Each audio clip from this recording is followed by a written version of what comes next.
Hello दोस्तों, Indian economy and Indian financial system के इस लेक्चर में आप सभी का स्वागत है। ये लेक्चर पार्ट है ऑफ द सीरीज जहां पर हम completely Indian economy and Indian financial system के कंपोनेंट को जैब एग्जाम के लिए कंप्लीटली कवर कर रहे हैं। तो जब भी हम पढ़ाई करते हैं तो हम लेट्स से इस जैब कंपोनेंट की अगर मैं बात करूं तो किताब से पढ़ना कई बार काफ़ी डिफिकल्ट होता है। उसमें जो इस कंपोनेंट के स्पेसिफिकली वर्ड्स है, लैंग्वेज है, उसे समझना काफ़ी डिफिकल्ट है। तो इस वजह से अगर कोई समझा दे आपको बहुत ही आसानी से, आप उन चैप्टर्स को, उन टॉपिक्स को, उन कॉन्सेप्ट्स को समझ पाते हो। और इन लेक्चर सीरीज के थ्रू हमारा ये एम है कि 25 लेक्चर्स में आपका पूरा का पूरा कंपोनेंट कंप्लीट हो जाए। तो जैब एग्ज़ाम जो आने वाला है उसके लिए हम बहुत ही अच्छे तरीके से प्रिपेयर्ड रहें। इन लेक्चर्स में आपको पूरा का पूरा जो कंपोनेंट के सारे चैप्टर्स है वो कराए जाएंगे, एज वेल एज एमसीक्यूज भी प्रैक्टिस कराए जाएंगे, सो दैट हमारी प्रिपरेशन होलिस्टिक रहे। और इस सेशन में मॉड्यूल ए का जो first, second and third chapters है उनको कवर कर रहे हैं, that is overview, sectors of the Indian economy and economic planning, right. तो हमें ये पता होना चाहिए जब भी हम कोई चीज़ देख रहे हैं कि इसको देखने से या फिर इस लेक्चर को अटेंड करने से क्या फ़ायदा होगा मुझे। तो हमारा तो वैसे बेसिक एम है कि हर एक लेक्चर जो हम लेकर आ रहे हैं उससे आपको +2 मार्क्स ज़रूर मिले। यानी कि उसको पढ़कर प्रीवियस ईयर क्वेश्चंस के ट्रेंड के बेसिस पर हम ये आपसे कह सके कि 2 मार्क्स तो आपके सिक्योर्ड हैं। इस तरीके से 25 लेक्चर अगर आप देखोगे तो हर एक लेक्चर से 2-2 मार्क्स, यानी कि कितना, 50 मार्क्स आपके सिक्योर्ड है। तो वेटेज जो टॉपिक्स आज हम करने वाले हैं, that is first chapter overview of Indian economy, sectors of Indian economy and economic planning in India.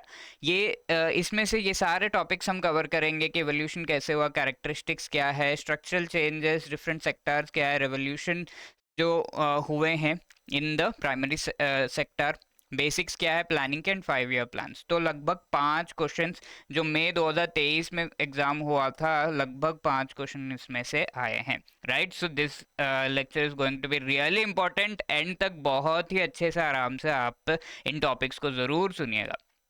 सबसे पहला टॉपिक जो हम कवर कर रहे हैं फर्स्ट चैप्टर का, evolution of the Indian economy. तो हमें ये पता होना चाहिए कि इंडियन इकोनॉमी का एवोल्यूशन किस तरीके से हुआ। तो ये चीज़ हम लिंक कर सकते हैं विद द ब्रिटिश टाइम, क्योंकि ब्रिटिश टाइम पर हमारी इकोनॉमी को बहुत बड़ा झटका लगा था और हमारी इकोनॉमी एक्चुअली एक तरीके से ब्रिटिश इकोनॉमी बन गई थी, यानी कि ब्रिटिशर्स के अधीन हो गई थी। जिस तरीके से हर एक चीज़ ब्रिटिशर्स संभाल रहे थे, इकोनॉमी भी संभाल रहे थे, पर काफ़ी बुरी तरीके से इसका जो है असर हुआ था। तो क्या असर हुआ था वो फटाफट से हम देख लेते हैं। तो हमने इस पूरे चीज़ को, इस पूरे कॉन्सेप्ट को डिवाइड किया into 3 parts. The first part is before British rule, यानी कि हमने लिंक किया है with the British rule, British time, during British rule क्या हुआ, एंड आफ्टर इंडिपेंडेंस क्या हुआ। दीज आर द 3 स्टेजेस जिसमें हम इस पूरे एवोल्यूशन जो इंडियन इकोनॉमी का है उसे डिस्कस कर सकते हैं। बिफोर ब्रिटिश रूल हम ये कह सकते हैं इंडिया को कहा जाता था सोने की चिड़िया, राइट। तो इंडियन इकोनॉमी किस तरीके से था ब्रिटिश रूल से पहले, वो हम क्वांटिटेटिव टर्म्स में हम देख लेते हैं। तो सबसे पहली चीज़ जो हमें करनी होगी यहाँ पर, ये समझना होगा कि जो टोटल ग्लोबल जीडीपी है, ग्लोबल जो इनकम है, हर एक कंट्री, हर एक देश, हर एक रीजन अपने आप में इकोनॉमिक एक्टिविटीज परफॉर्म करके इनकम जनरेट करने की कोशिश कर रहा है। वो पूरा अगर अगर हम जोड़ें तो उसमें इंडियन जीडीपी का कितना पार्ट है, यानी कि इंडिया का कंट्रीब्यूशन क्या है उस पूरे चीज में। तो ये चीज हम बहुत ही आराम से यहाँ पे देख सकते हैं। 1000 AD की अगर हम बात करें, इंडिया और चाइना मिलाकर 50.5%, यानी कि आधे से भी ज्यादा कंट्रीब्यूशन इंडिया एंड चाइना का था। 1600 का जो टाइम है उस समय इंडिया और चाइना मिलाकर 52% का कंट्रीब्यूशन दे रहे थे, एंड 23% उसमें से इंडिया का कंट्रीब्यूशन था। ये चीज बढ़ के 1700 में 24.4% हो गई। तो this is a great thing, right. तो हमें पता है कि लगभग 1/4 जो ग्लोबल जीडीपी है ना, ग्लोबल इनकम है, उसमें इंडिया का कंट्रीब्यूशन रहा है। बट क्या ये मेंटेन रहा, वो आगे देखने की बात है। ड्यूरिंग ब्रिटिश रूल क्या हुआ, तो ड्यूरिंग ब्रिटिश रूल होता ये है कि ये सारा कुछ जो है धीरे धीरे गायब होता है। कैसे गायब होगा वो भी हम आगे डिस्कस करेंगे। तो हमारा जो ग्लोबल जीडीपी में कंट्रीब्यूशन रहा है 1600 में 23 था, 1700 में 24 के आसपास, यानी कि लगभग 1/4। अब ये कैसे कैसे गिरता है वो हम देखते हैं। तो अगर हम 1820 की बात करें तो 1700 ऐसा टाइम था जब ब्रिटिश धीरे धीरे इंडिया में आने लगे थे और अपना कब्जा जमाने लगे थे। तो 1820 तक उन्होंने ये जो है इसके लगभग 10% घटा दिया, यानी कि इंडिया का कंट्रीब्यूशन सिर्फ 16.1% रह गया था। और जब वो उन्होंने इंडिया पर राज जो है उनका कंप्लीट हुआ, इंडिया इंडिपेंडेंट हुआ 1947 में, इट वाज ओनली 3%। तो यू कैन सी 24 कहाँ 3% कहाँ, लगभग 8 टाइम्स जो है कम हो गया है ये कंट्रीब्यूशन। तो आज के डेट में 3% के आसपास इंडिया कंट्रीब्यूट कर रहा है to the global GDP. Globally अगर 100 रुपए का पूरा वैल्यू का सामान अगर बन रहा है तो जीडीपी क्या है ये चीज़ भी हम आगे बहुत ही क्लियरली समझेंगे। अभी के लिए ये बस समझ लेते हैं कि ये ग्रॉस डोमेस्टिक प्रोडक्ट है। ग्रॉस यानी कि इकोनॉमी के टर्म्स में ग्रॉस की अगर हम बात करें that means total domestic is India के पूरे टेरिटरी के अंदर अंदर जो कितना प्रोडक्शन हुआ है, not just goods but goods as well as services का टोटल प्रोडक्शन, टोटल वैल्यू कितना है, दैट इज जीडीपी। तो एक तरीके से नेशनल इनकम की बात करता है, ग्लोबल लेवल पर ग्लोबल इनकम की ये बात करता है। तो 3% रह गया आज के डेट में, यानी कि 100 रुपए अगर पूरे दुनिया में वैल्यू के सामान जो है बन रहे हैं, प्रोडक्ट्स एंड सर्विसेज बन रहे हैं, तो उसमें 3% इंडिया का कॉन्ट्रीब्यूशन है, right. So that is the thing. और ग्लोबल ट्रेड में हमारा क्या कंट्रीब्यूशन रहा है वो भी समझना बहुत ज़्यादा ज़रूरी है यहाँ पर। तो ग्लोबल ट्रेड में 33% का कंट्रीब्यूशन, यानी कि 1/3 के आसपास कंट्रीब्यूशन जो है 1600s में हम करते थे। जो ग्लोबल ट्रेड होता है, यानी कि एक जगह से दूसरे जगह एक्सपोर्ट इंपोर्ट जो होते हैं, सामान जाते हैं, तो उसमें लगभग 1/3 इंडिया का कंट्रीब्यूशन था। लेकिन 1947 में ये क्या हो गया, ये भी 3% के आसपास आ गया। इसके साथ साथ जो पर कैपिटा इनकम है इसमें भी जो ग्रोथ है उसको अगर हम देखें वो भी बहुत ज़्यादा, हम ये कह सकते हैं कि पर कैपिटा इनकम का अगर मैं आपको कंप्लीटली आइडिया दूं, पर कैपिटा इनकम इस टर्म से हमें समझ में आ रहा है। तो टोटल जो नेशनल इनकम है हमारी कंट्री की, जिसको हम जीडीपी से इंडिकेट कर सकते हैं, इसमें पर कैपिटा यानी कि पर पर्सन इनकम कितनी है।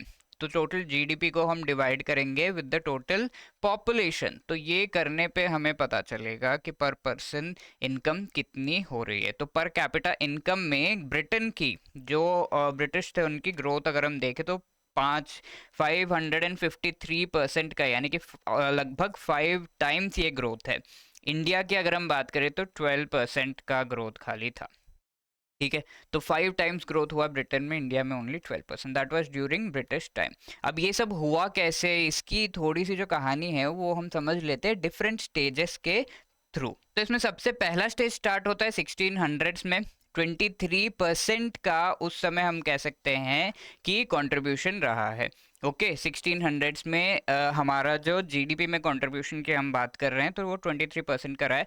और वो कैसे कैसे घटता है वो चीज़ हम देखेंगे अलग अलग स्टेजेस में। इस पूरे फिनोमिनन को समझेंगे कि ब्रिटिशर्स ने किस तरीके से हमारी इकोनॉमी को एक्सप्लॉइट किया। स्टेज 1 इसका क्या है, 1600s में ये स्टार्ट होता है। और ये जो स्टेज 1 है उस समय हम ये कह सकते हैं कि इंडिया एक तरीके से ब्रिटिशर्स के अंडर जो है वो था। और इससे ये कह सकते हैं कि जो इंडियन इकोनॉमी थी उसे बहुत ही बुरी तरीके से एक्सप्लॉइट करना शुरू कर दिया गया था। कैसे, रॉ मटेरियल्स इंडिया से जाते थे टू द ब्रिटेन में रॉ मटेरियल्स जो इंडिया से जाते थे और फिर इंडिया के मार्केट में सारा कुछ डंप होता था, ठीक है। तो रॉ मटेरियल जाना तो सर ये तो ठीक है, एक्सपोर्ट्स हो रहे हैं इंडिया से, ये तो इंडिया के जो ट्रेड है उसमें कंट्रीब्यूट कर रहा है। तो यहाँ पर हुआ ये था कि इंडिया को सिर्फ एक रॉ मटेरियल के हम कह सकते हैं कि सोर्स के तरह यूज़ किया गया।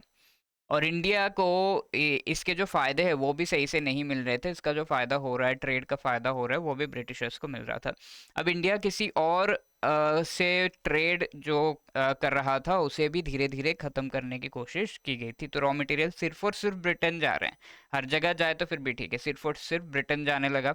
और फिर मार्केट जो इंडिया का है उसमें सारे फिनिश प्रोडक्ट्स को डंप किया गया, यानी कि इंडिया खुद से उन चीज़ों को बना सकता है, लेकिन इंडिया के इंडिजिनस, इंडिया में जो चीज़ें बन रही हैं उन्हें इंडिया के इंडस्ट्रीज को डिस्ट्रॉय किया गया, यानी कि लोकली चीज़ें बन नहीं रही थी। ब्रिटेन में बन रहा है वो इम्पोर्ट हो रहा है। ठीक है, तो इसी वजह से आगे जाकर स्वदेशी मूवमेंट वगैरह लेकर आया गया। आप हिस्ट्री थोड़ा सा अगर जानते हो तो यू कैन रिकॉल। तो इस तरीके से होगा क्या, इंडिया में खुद तो कुछ नहीं बन रहा और ब्रिटेन से सारा कुछ हम इंपोर्ट कर रहे हैं और इंडियन मार्केट में ये सारा जो है डंप हो रहा है। तो ऐसे होगा क्या, धीरे धीरे हमारी इंडस्ट्रीज जो है, इंडस्ट्रीज को ख़त्म करने की कोशिश की गई थी। स्टेज वन में तो ये एक तरीके का हम कह सकते हैं एक्सप्लॉयटेशन। तब स्टेज टू में होता ये है, 1757 से ये शुरुआत होती है 1857 तक। इसमें होता ये है कि हम देखते हैं कि ब्लेटेंट रॉबरी से कहा गया है ये स्टेज को, यानी कि यहाँ से लगभग हम ये कह सकते हैं, कहा गया कि बड़े बड़े शिप्स में बहुत सारा धन जो है, पैसा जो है लेकर चले जाते हैं ये ब्रिटिशर्स। तो ये लिटरली इसी तरह का कुछ हुआ है, यानी कि इंडिया से बहुत सारा जितना भी कमाया जा सकता है वो सब कमाकर पैसे जो है ब्रिटेन ले जाने का काम इन्होंने किया है। 1857 के बाद हुआ ये कि जो क्राउन है, क्वीन है, उनका रूल शुरू हो गया। अब तक क्या था, जो ब्रिटिश जो कंपनी थी वो रूल कर रही थी, ब्रिटिश कंपनी के अंडर ये सारा कुछ हुआ। अब 1857 में एक बहुत ही बड़ा विद्रोह होता है, थोड़ी सी हिस्ट्री से भी लिंक्ड ये चीज़ें हैं। 1857 में क्राउन रूल शुरू होता है, यानी कि जो क्वीन है उनका शासन इंडिया में शुरू होता है। अब आप देख सकते हो इतना एक्सप्लॉयटेशन से 23 से 16.1% पे आ गया 1857 में। अब क्राउन रूल स्टेज थ्री ये हो गया 1857 से 1947, लगभग 100 साल के आसपास। तो यहाँ पर कंप्लीटली मतलब एकदम ओपनली इंडस्ट्रीज जो इंडिया के हैं उन्हें ख़त्म किया जाता है। हम इंडिया में काफ़ी बड़े बड़े हम कह सकते हैं कि इंडस्ट्रीज थे, प्रोडक्शन होता था, बट वो सारा कुछ ख़त्म किया गया। हाँ, ट्रेडिशनल थे लेकिन लार्ज स्केल पे चीज़ें जो है होती थी, बहुत कुछ हम प्रोड्यूस करते थे इंडिया में, वो सब खत्म किया गया, डी इंडस्ट्रियलाइज किया गया। वेल्थ ड्रेन, जिस तरीके से पैसे जो हैं वो जैसे भी ले जाया जा सके वो ले जाया जाता था। तो ये वेल्थ ड्रेन के बारे में कई लोगों ने कहा है। दादा भाई नौरोजी जो इंडिया के एक बहुत ही ग्रेट फ्रीडम फाइटर रह चुके हैं, उन्होंने भी कहा है। वेस्टर्नाइजेशन एजुकेशन का हुआ, जहाँ पर लोगों की थॉट प्रोसेस चेंज हो रही है, साथ के साथ लोग सिर्फ ब्रिटिशर्स के अंडर काम करने लायक रह गए थे जो भी वेस्टर्न एजुकेशन में पार्ट ले रहे थे। तो इंडियन जो ट्रेडिशनल एजुकेशन है उसे ख़त्म किया गया। इसके साथ साथ एग्रीकल्चर को कमर्शियलाइज किया गया। लोग क्या प्रोड्यूस करते थे इंडिया में, एक एग्जांपल अगर हम ले तो हम प्रोड्यूस करते थे राइस, व्हीट, पल्सेस, बहुत सारे दाल वगैरह। बट अब क्या हुआ, इंडियन एग्रीकल्चर में कमर्शलाइजेशन हुआ। एक आपने सुना होगा इंडिगो विद्रोह के बारे में। तो इंडिगो जो है एक तरीके का डाई है, ये blue, dark blue purple type का कलर जो है आता था, कपड़ों को कलर करने के लिए यूज़ किया जाता था और कई सारे कलर्स में। तो इंडिगो को प्रोड्यूस करना बहुत ही ज़्यादा इम्पोर्टेंट है, ये चीज़ कहा गया। और फिर ये बहुत बड़ा मार्केट था उस समय। तो इंडियंस के जो खेत है जहाँ पर अनाज उगता था वहाँ पर इंडिगो को प्रोड्यूस करना है, ये चीज़ कंपलसरी कर दी गई थी बहुत सारे एरियाज में। तो अनाज कहाँ उगेगा, लोग जो है बिना खाने के, बिना पानी के जो है मर रहे थे। फिर भी इन्हें कमर्शियल एग्रीकल्चर करना था, तो एग्रीकल्चर को कमर्शियलाइज कर दिया गया। तो इस तरीके से जो एक्सप्लॉयटेशन हुआ है, इसका परिणाम ये है कि 1947 में 3% का इंडिया का कंट्रीब्यूशन रह गया टू द ग्लोबल जीडीपी। तो हम समराइज कर सकते हैं कि प्री इंडिपेंडेंस टाइम में इंडिया क्या था, नियर स्टैग्नेशन हमारी इकोनॉमी थी और हमारा जो कंट्रीब्यूशन है टू द ग्लोबल इकोनॉमी वो कम होता जा रहा था। इंडस्ट्रियलाइजेशन को इग्नोर किया गया, सोशल सेक्टर यानी कि पीपल के वेलफेयर को कम्प्लीटली इग्नोर किया गया। क्वालिटी जो लेबर मार्केट सॉरी है वो लो क्वालिटी की लेबर मार्केट इंडिया में रहेगी। ठीक है, लेबर बहुत सारे लोग तो अवेलेबल है लेकिन उनके स्किल सेट नहीं है, तो क्वालिटी क्या है, लो है। और खुद के इंटरेस्ट के लिए ट्रांसपोर्टेशन को इन्होंने शुरू किया ब्रिटिशर्स ने इंडिया में। ट्रेन जो शुरू की गई थी वो इंडियंस के हेल्प करने के लिए नहीं, इंडिया के जो तटों से जो प्लेसेस है जहाँ से ट्रेड हो रहा है वहाँ से हिंटरलैंड यानी कि अंदर तक सामान ले जाने के लिए ही मेन पर्पस यही था। जो ट्रेन्स जो है शुरू किया गया, इसी तरीके से बहुत सारे और भी इंफ्रास्ट्रक्चर को इन्होंने शुरू किया। तो ये सारे का मेन एम था अपने खुद के इंटरेस्ट को जो है ब्रिटिशर्स जो है अपने खुद के काम को से और आसान बनाने के लिए ये सारे चीज़ें उन्होंने की।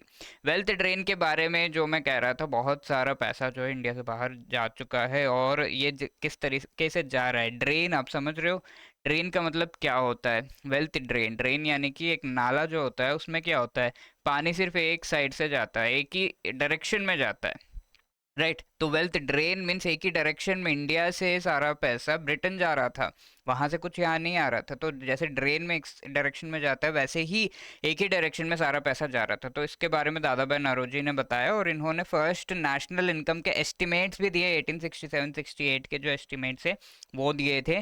Poverty and British rule in India इस बुक को जो है पब्लिश भी किया। फिलिप फ्रांसिस नाम के इस व्यक्ति ने 1776 में खुद अपने गवर्नमेंट से रिलेटेड जो स्ट्रीम्स है, अलग अलग स्ट्रीम्स ऑफ इकोनॉमिक ड्रेन, उसके बारे में बताया कि कैसे कैसे ये सारा पैसा जो है लेकर जा रहे हैं। ठीक है, तो इसमें एक टर्म आता है उसे हम कहते हैं होम चार्जेस। ये कहते थे कि होम यानी कि ब्रिटेन जो है उसको मेंटेन करने के लिए इंडिया चार्जेस देगा, और इंडिया में जो भी ब्रिटिश पीपल हैं और उनके जो इंफ्रास्ट्रक्चर उसको मेंटेन करने के लिए भी इंडिया चार्जेस देगा। ब्रिटेन के लिए भी देगा, इंडिया के लिए भी देगा, तो क्या बचेगा इंडिया के लिए? कुछ नहीं। ठीक है, तो ये सारा जो होम चार्जेस है इसमें कई सारी चीज़ें आ जाती थी। पहला तो जो भी जिन लोगों ने भी इंडिया में इन्वेस्ट किया है, ब्रिटिशर्स काफ़ी सारे इंडिया में इन्वेस्ट करते थे तो उनको डिविडेंड्स देना है, वो सब कुछ आ जाता था। इसके साथ जो भी पीपल हैं इंडिया में, ब्रिटिशर्स जो इंडिया में हैं उनको भी जो पैसे देने हैं वो सब। इसके साथ जो ब्रिटिशर्स फॉरेन में रह के इंडिया से रिलेटेड चीज़ें देख रहे हैं उनको भी, और बाकी ब्रिटिश एक्टिविटीज़ में भी ये पैसे जा रहे थे। तो ये सारे होम चार्जेस जो हैं वो लगाए गए थे इंडियन इकोनॉमी को एक्सप्लॉइट करने के लिए। इसी के बारे में मैकेनिज्म जो इकोनॉमिक ड्रेन का 1783 में एडमंड बर्क जो है उन्होंने कहा था। इसके अलावा और भी काफ़ी सारे लोग इस इकोनॉमिक ड्रेन टर्म से जुड़े हुए हैं जिन्होंने इसके बारे में बताया है, ब्रिटिशर्स के टाइम पे या फिर उसके बाद। तो विलियम डिग्बी, फिनले शिराज हो गया, वीके आरवी राव हो गए, आरसी देसाई, इन सभी ने इसके बारे में बताया, राइट। तो ये हो गया ब्रिटिशर्स के टाइम का। अब आफ्टर इंडिपेंडेंस क्या हुआ वो भी पता होना ज़रूरी है। तो क्या हम उसी लेवल पर रह गए? नहीं, हमने कोशिश की। परसेंटेज ऑफ ग्लोबल जीडीपी जिस तरीके से हमने देखा 1600 टू 1700 ऐसे चेंज होता है, 23 से 24% के आसपास। बट वो फिर ब्रिटिशर 1700 के बाद उनका जो प्रकोप है उसके उससे सारा जो हम हमारी जो इकोनॉमी है वो नीचे जाती हुई हमें दिखती है। 1820s में हम देखते हैं 16.1%, 1947 में 3%। तो क्या हम उसी लेवल पर रह गए? नहीं, हमने कोशिश की। 1947 के बाद 2021 आज का ये हाल है कि हम 7.3% के आसपास ग्लोबल जीडीपी को कंट्रीब्यूट कर रहे हैं। ठीक है, तो दैट इज द थिंग। सो इसमें बहुत सारे लोगों का बहुत ही इंपॉर्टेंट कंट्रीब्यूशन रहा है। उनमें से एक डॉक्टर एम एस स्वामीनाथन है जिन्होंने इंडियन एग्रीकल्चर को सेल्फ सफिशिएंट बनाया। इंडियन एग्रीकल्चर सेल्फ सफिशिएंट बनने का मतलब क्या है? पहले हम जो ग्रेन्स है वो सारे इंपोर्ट करते थे बाकी कंट्रीज से, स्पेशली यूएस से। खाने के लिए खाना हम इंपोर्ट करते थे क्योंकि इंडिया में वो खाना उगाया जा सकता है, लेकिन फिर भी हम इंपोर्ट करते थे। तो इंडिया को सेल्फ सफिशिएंट बनने की ज़रूरत थी, तो उसमें बहुत बड़ा हाथ रहा डॉक्टर एम एस स्वामीनाथन जी का, और इन्हें इस वजह से फादर ऑफ ग्रीन रेवोल्यूशन भी कहा जाता है, राइट। तो ये चीज़ें हम आगे पढ़ेंगे जब हम रेवोल्यूशंस के बारे में पढ़ेंगे। और यहाँ पर हम ये देख सकते हैं, ये सारी चीज़ें नियर स्टैग्नेशन ये सब हम देख चुके हैं। इंडस्ट्रियलाइजेशन इग्नोर हुआ, सोशल सेक्टर इग्नोर हुआ, लो क्वालिटी लेबर मार्केट था, ये सब से हम उभरे। तो कैसे कैसे ये हुआ वो उसके भी स्टेजेस देख लेते हैं हम। 1947 में 3% था, हमें जाना कहाँ है 2021 में 7.3% के आसपास। तो ये सारी चीज़ें हुई और इसमें सबसे पहले कुछ काम हमें जो करने थे वो था एग्रीकल्चरल सेल्फ सफिशिएंसी पाना। तो यूएस के साथ हमारी एक डीलिंग थी जहां पर हम यूएस से सारे जो फूड ग्रेन्स है वो इंपोर्ट करते थे। अब इस इंपोर्ट करने का मतलब क्या है, इंडिया खुद फूड को प्रोड्यूस नहीं कर सकता कि अपने खुद के लोगों को फीड करने के लिए इंडिया में सफिशिएंट अमाउंट ऑफ स्पेस है, सफिशिएंट ग्रेन जो है वो हम खुद उगा सकते हैं। आज के डेट में इंडिया एग्रीकल्चरली सेल्फ सफिशिएंट है, लेकिन उस समय नहीं था। तो वो करना, इसके साथ साथ डी इंडस्ट्रियलाइजेशन हमने देखा था, राइट, याद है आपको? इंडस्ट्रियलाइज करना बहुत ज़्यादा ज़रूरी था। इन्हीं को 5 ईयर प्लान्स के थ्रू किया गया, जो कि हमारे 5 ईयर प्लान्स के initial first 5 year plan agriculture पर ध्यान दे रहा है, सेकेंड 5 ईयर प्लान इंडस्ट्रियलाइजेशन पे ध्यान दे रहा है। तो ये चीज़ हम आगे डिस्कस करेंगे जब हम 5 ईयर प्लान देखेंगे। तो इस तरीके से हम आगे बढ़े और स्टेट कैपिटलिज्म इनिशियली हमने ये किया, यानी कि स्टेट यानी कि जो गवर्नमेंट है उसने सारी चीज़ों को संभाला कि कैसे हम एग्रीकल्चर आगे बढ़ाना है, कैसे हम इंडस्ट्रियलाइजेशन को सपोर्ट कर सकते हैं, किस तरीके से सोशल यानी कि लोगों के वेलफेयर से रिलेटेड भी काम करना। बहुत सारे गरीब लोग थे, कुछ अमीर लोग भी थे, बट बहुत सारे गरीब लोग थे इंडिया में, तो उनको भी किस तरीके से आगे जो है उनका इनकम बढ़ानी, ये सब किया गया हम, राइट। तो यहाँ पर हम ये कह सकते हैं उस समय का जो इम्पोर्टेंट 3 सेक्टर्स हैं जिसमें हम इंडियन इकोनॉमी को डिवाइड कर सकते हैं, वो 3 sectors primary, secondary and tertiary sectors में agriculture, industries and services sector हम कह सकते हैं वो है। सेक्टर्स क्या हो गए, इंडियन इकोनॉमी में जो जो एक्टिविटीज़ होते हैं उन एक्टिविटीज़ के बेसिस पर हम इंडियन इकोनॉमी को क्लासिफाई कर सकते हैं इनटू 3 सेक्टर्स, ठीक है। इनमें से पहला सेक्टर क्या है, हम जानते हैं प्राइमरी सेक्टर इसे कहते हैं। प्राइमरी सेक्टर में एग्रीकल्चर है। प्राइमरी यानी कि ऐसा सेक्टर जो कि नेचुरल रिसोर्सेज को प्रोड्यूस करने का, ठीक है, या फिर डायरेक्ट यूज करने का काम करता है, दैट इज प्राइमरी सेक्टर। तो एग्रीकल्चर में नेचुरल रिसोर्स, फॉर एग्जांपल हमारे जो क्रॉप्स हैं वो सब उगते हैं। सेकेंडरी सेक्टर क्या है, प्रोसेस करता है, ये सेक्टर है जो कि सारे नेचुरल रिसोर्सेज को प्रोसेस करता है। तो इंडस्ट्रीज, फैक्ट्रीज में सारी चीज़ें प्रोसेस होती है। फॉर एग्जांपल अगर हम वीट को प्रोसेस करना चाहते हैं, यानी कि उससे आटा बना के उससे ब्रेड बनाना चाहते हैं, तो वो फैक्ट्री में होगा, है ना, वो सेकेंडरी सेक्टर में आ गया। अब तीसरा जो है tertiary sector, tertiary sector is जो सर्विसेज सेक्टर है, सॉफ्टवेयर, ये सारे जो सर्विसेज प्रोवाइड होते हैं, that is the tertiary sector. तो इनका कंट्रीब्यूशन यहाँ पे दिया हुआ है। उस समय क्या था, 53.1% एग्रीकल्चर का, यानी कि हाईएस्ट कंट्रीब्यूशन जीडीपी को, यानी कि हमारा जो नेशनल इनकम है उसको एग्रीकल्चर दे रहा है। Second industrialisation, sorry services sector and then industrialisation. तो इस तरीके से कंट्रीब्यूशन जो है रहा है। ओके, अब ये चीज़ धीरे धीरे चेंज हुई, कैसे कैसे हम देख रहे हैं कि पहले स्टेप्स हमने ले लिए, गवर्नमेंट ने संभाला, और पहले दो इम्पॉर्टेंट चीज़ें इंडस्ट्रियलाइजेशन और एग्रीकल्चरल सेल्फ सफिशिएंसी वो हमने की। 1947 के बाद 1990s में धीरे धीरे ये चीज़ें और भी इम्प्रूव हुई। यहाँ पर आप देख सकते हो 1980s में ये जो टाइम है वो आपको याद रखना होगा। 1980s में एक इंपॉर्टेंट चीज़ होती है, सर्विसेज सेक्टर का कंट्रीब्यूशन टू द जीडीपी वो एग्रीकल्चर से ज़्यादा हो जाता है। यहाँ पर आप देख रहे हो एग्रीकल्चर का जो इनकम, नेशनल इनकम है इंडिया का, उसमें सबसे हाईएस्ट कंट्रीब्यूशन रहा। 1980s में ये चीज़ चेंज हो जाती है।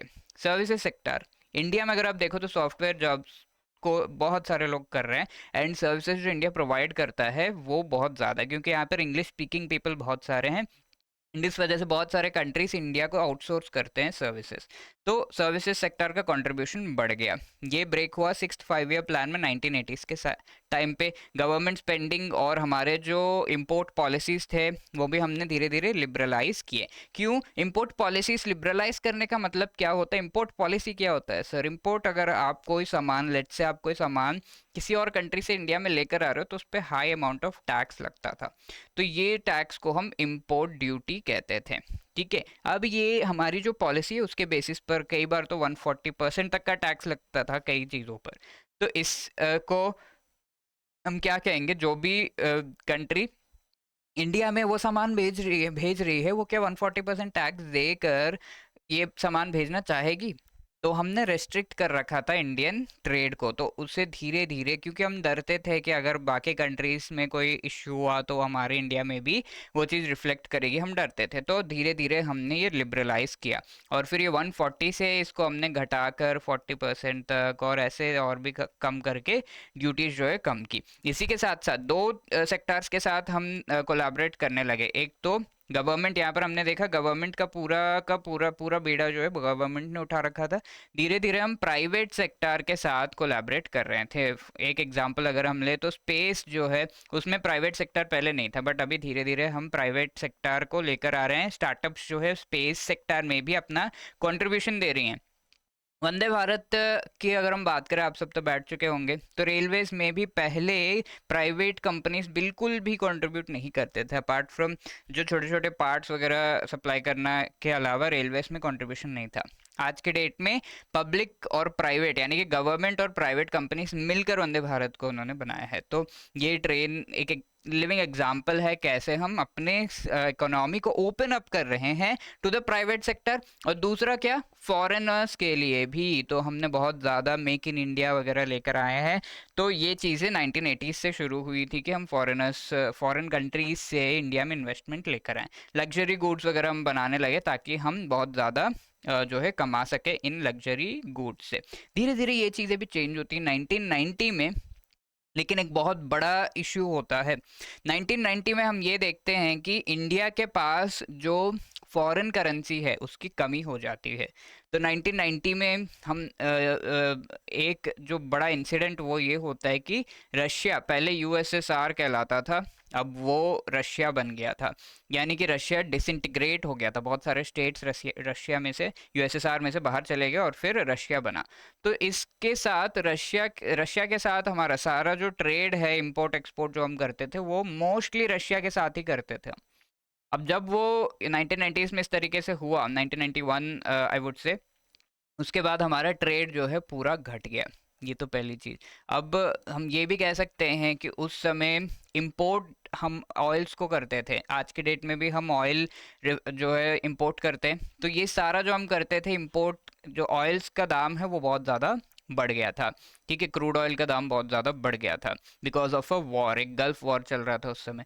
तो इन सारे सिचुएशंस में हमारे जो फॉरेन करेंसी है, क्योंकि ट्रेड नहीं हो रहा, बहुत ज़्यादा दाम बढ़ गया ऑयल का, वहाँ पर हमें खर्च करना है, तो हमारी फॉरेन करेंसी पूरी तरीके से खर्च हो गई और हम फॉरेन करेंसी हमारे पास बची नहीं।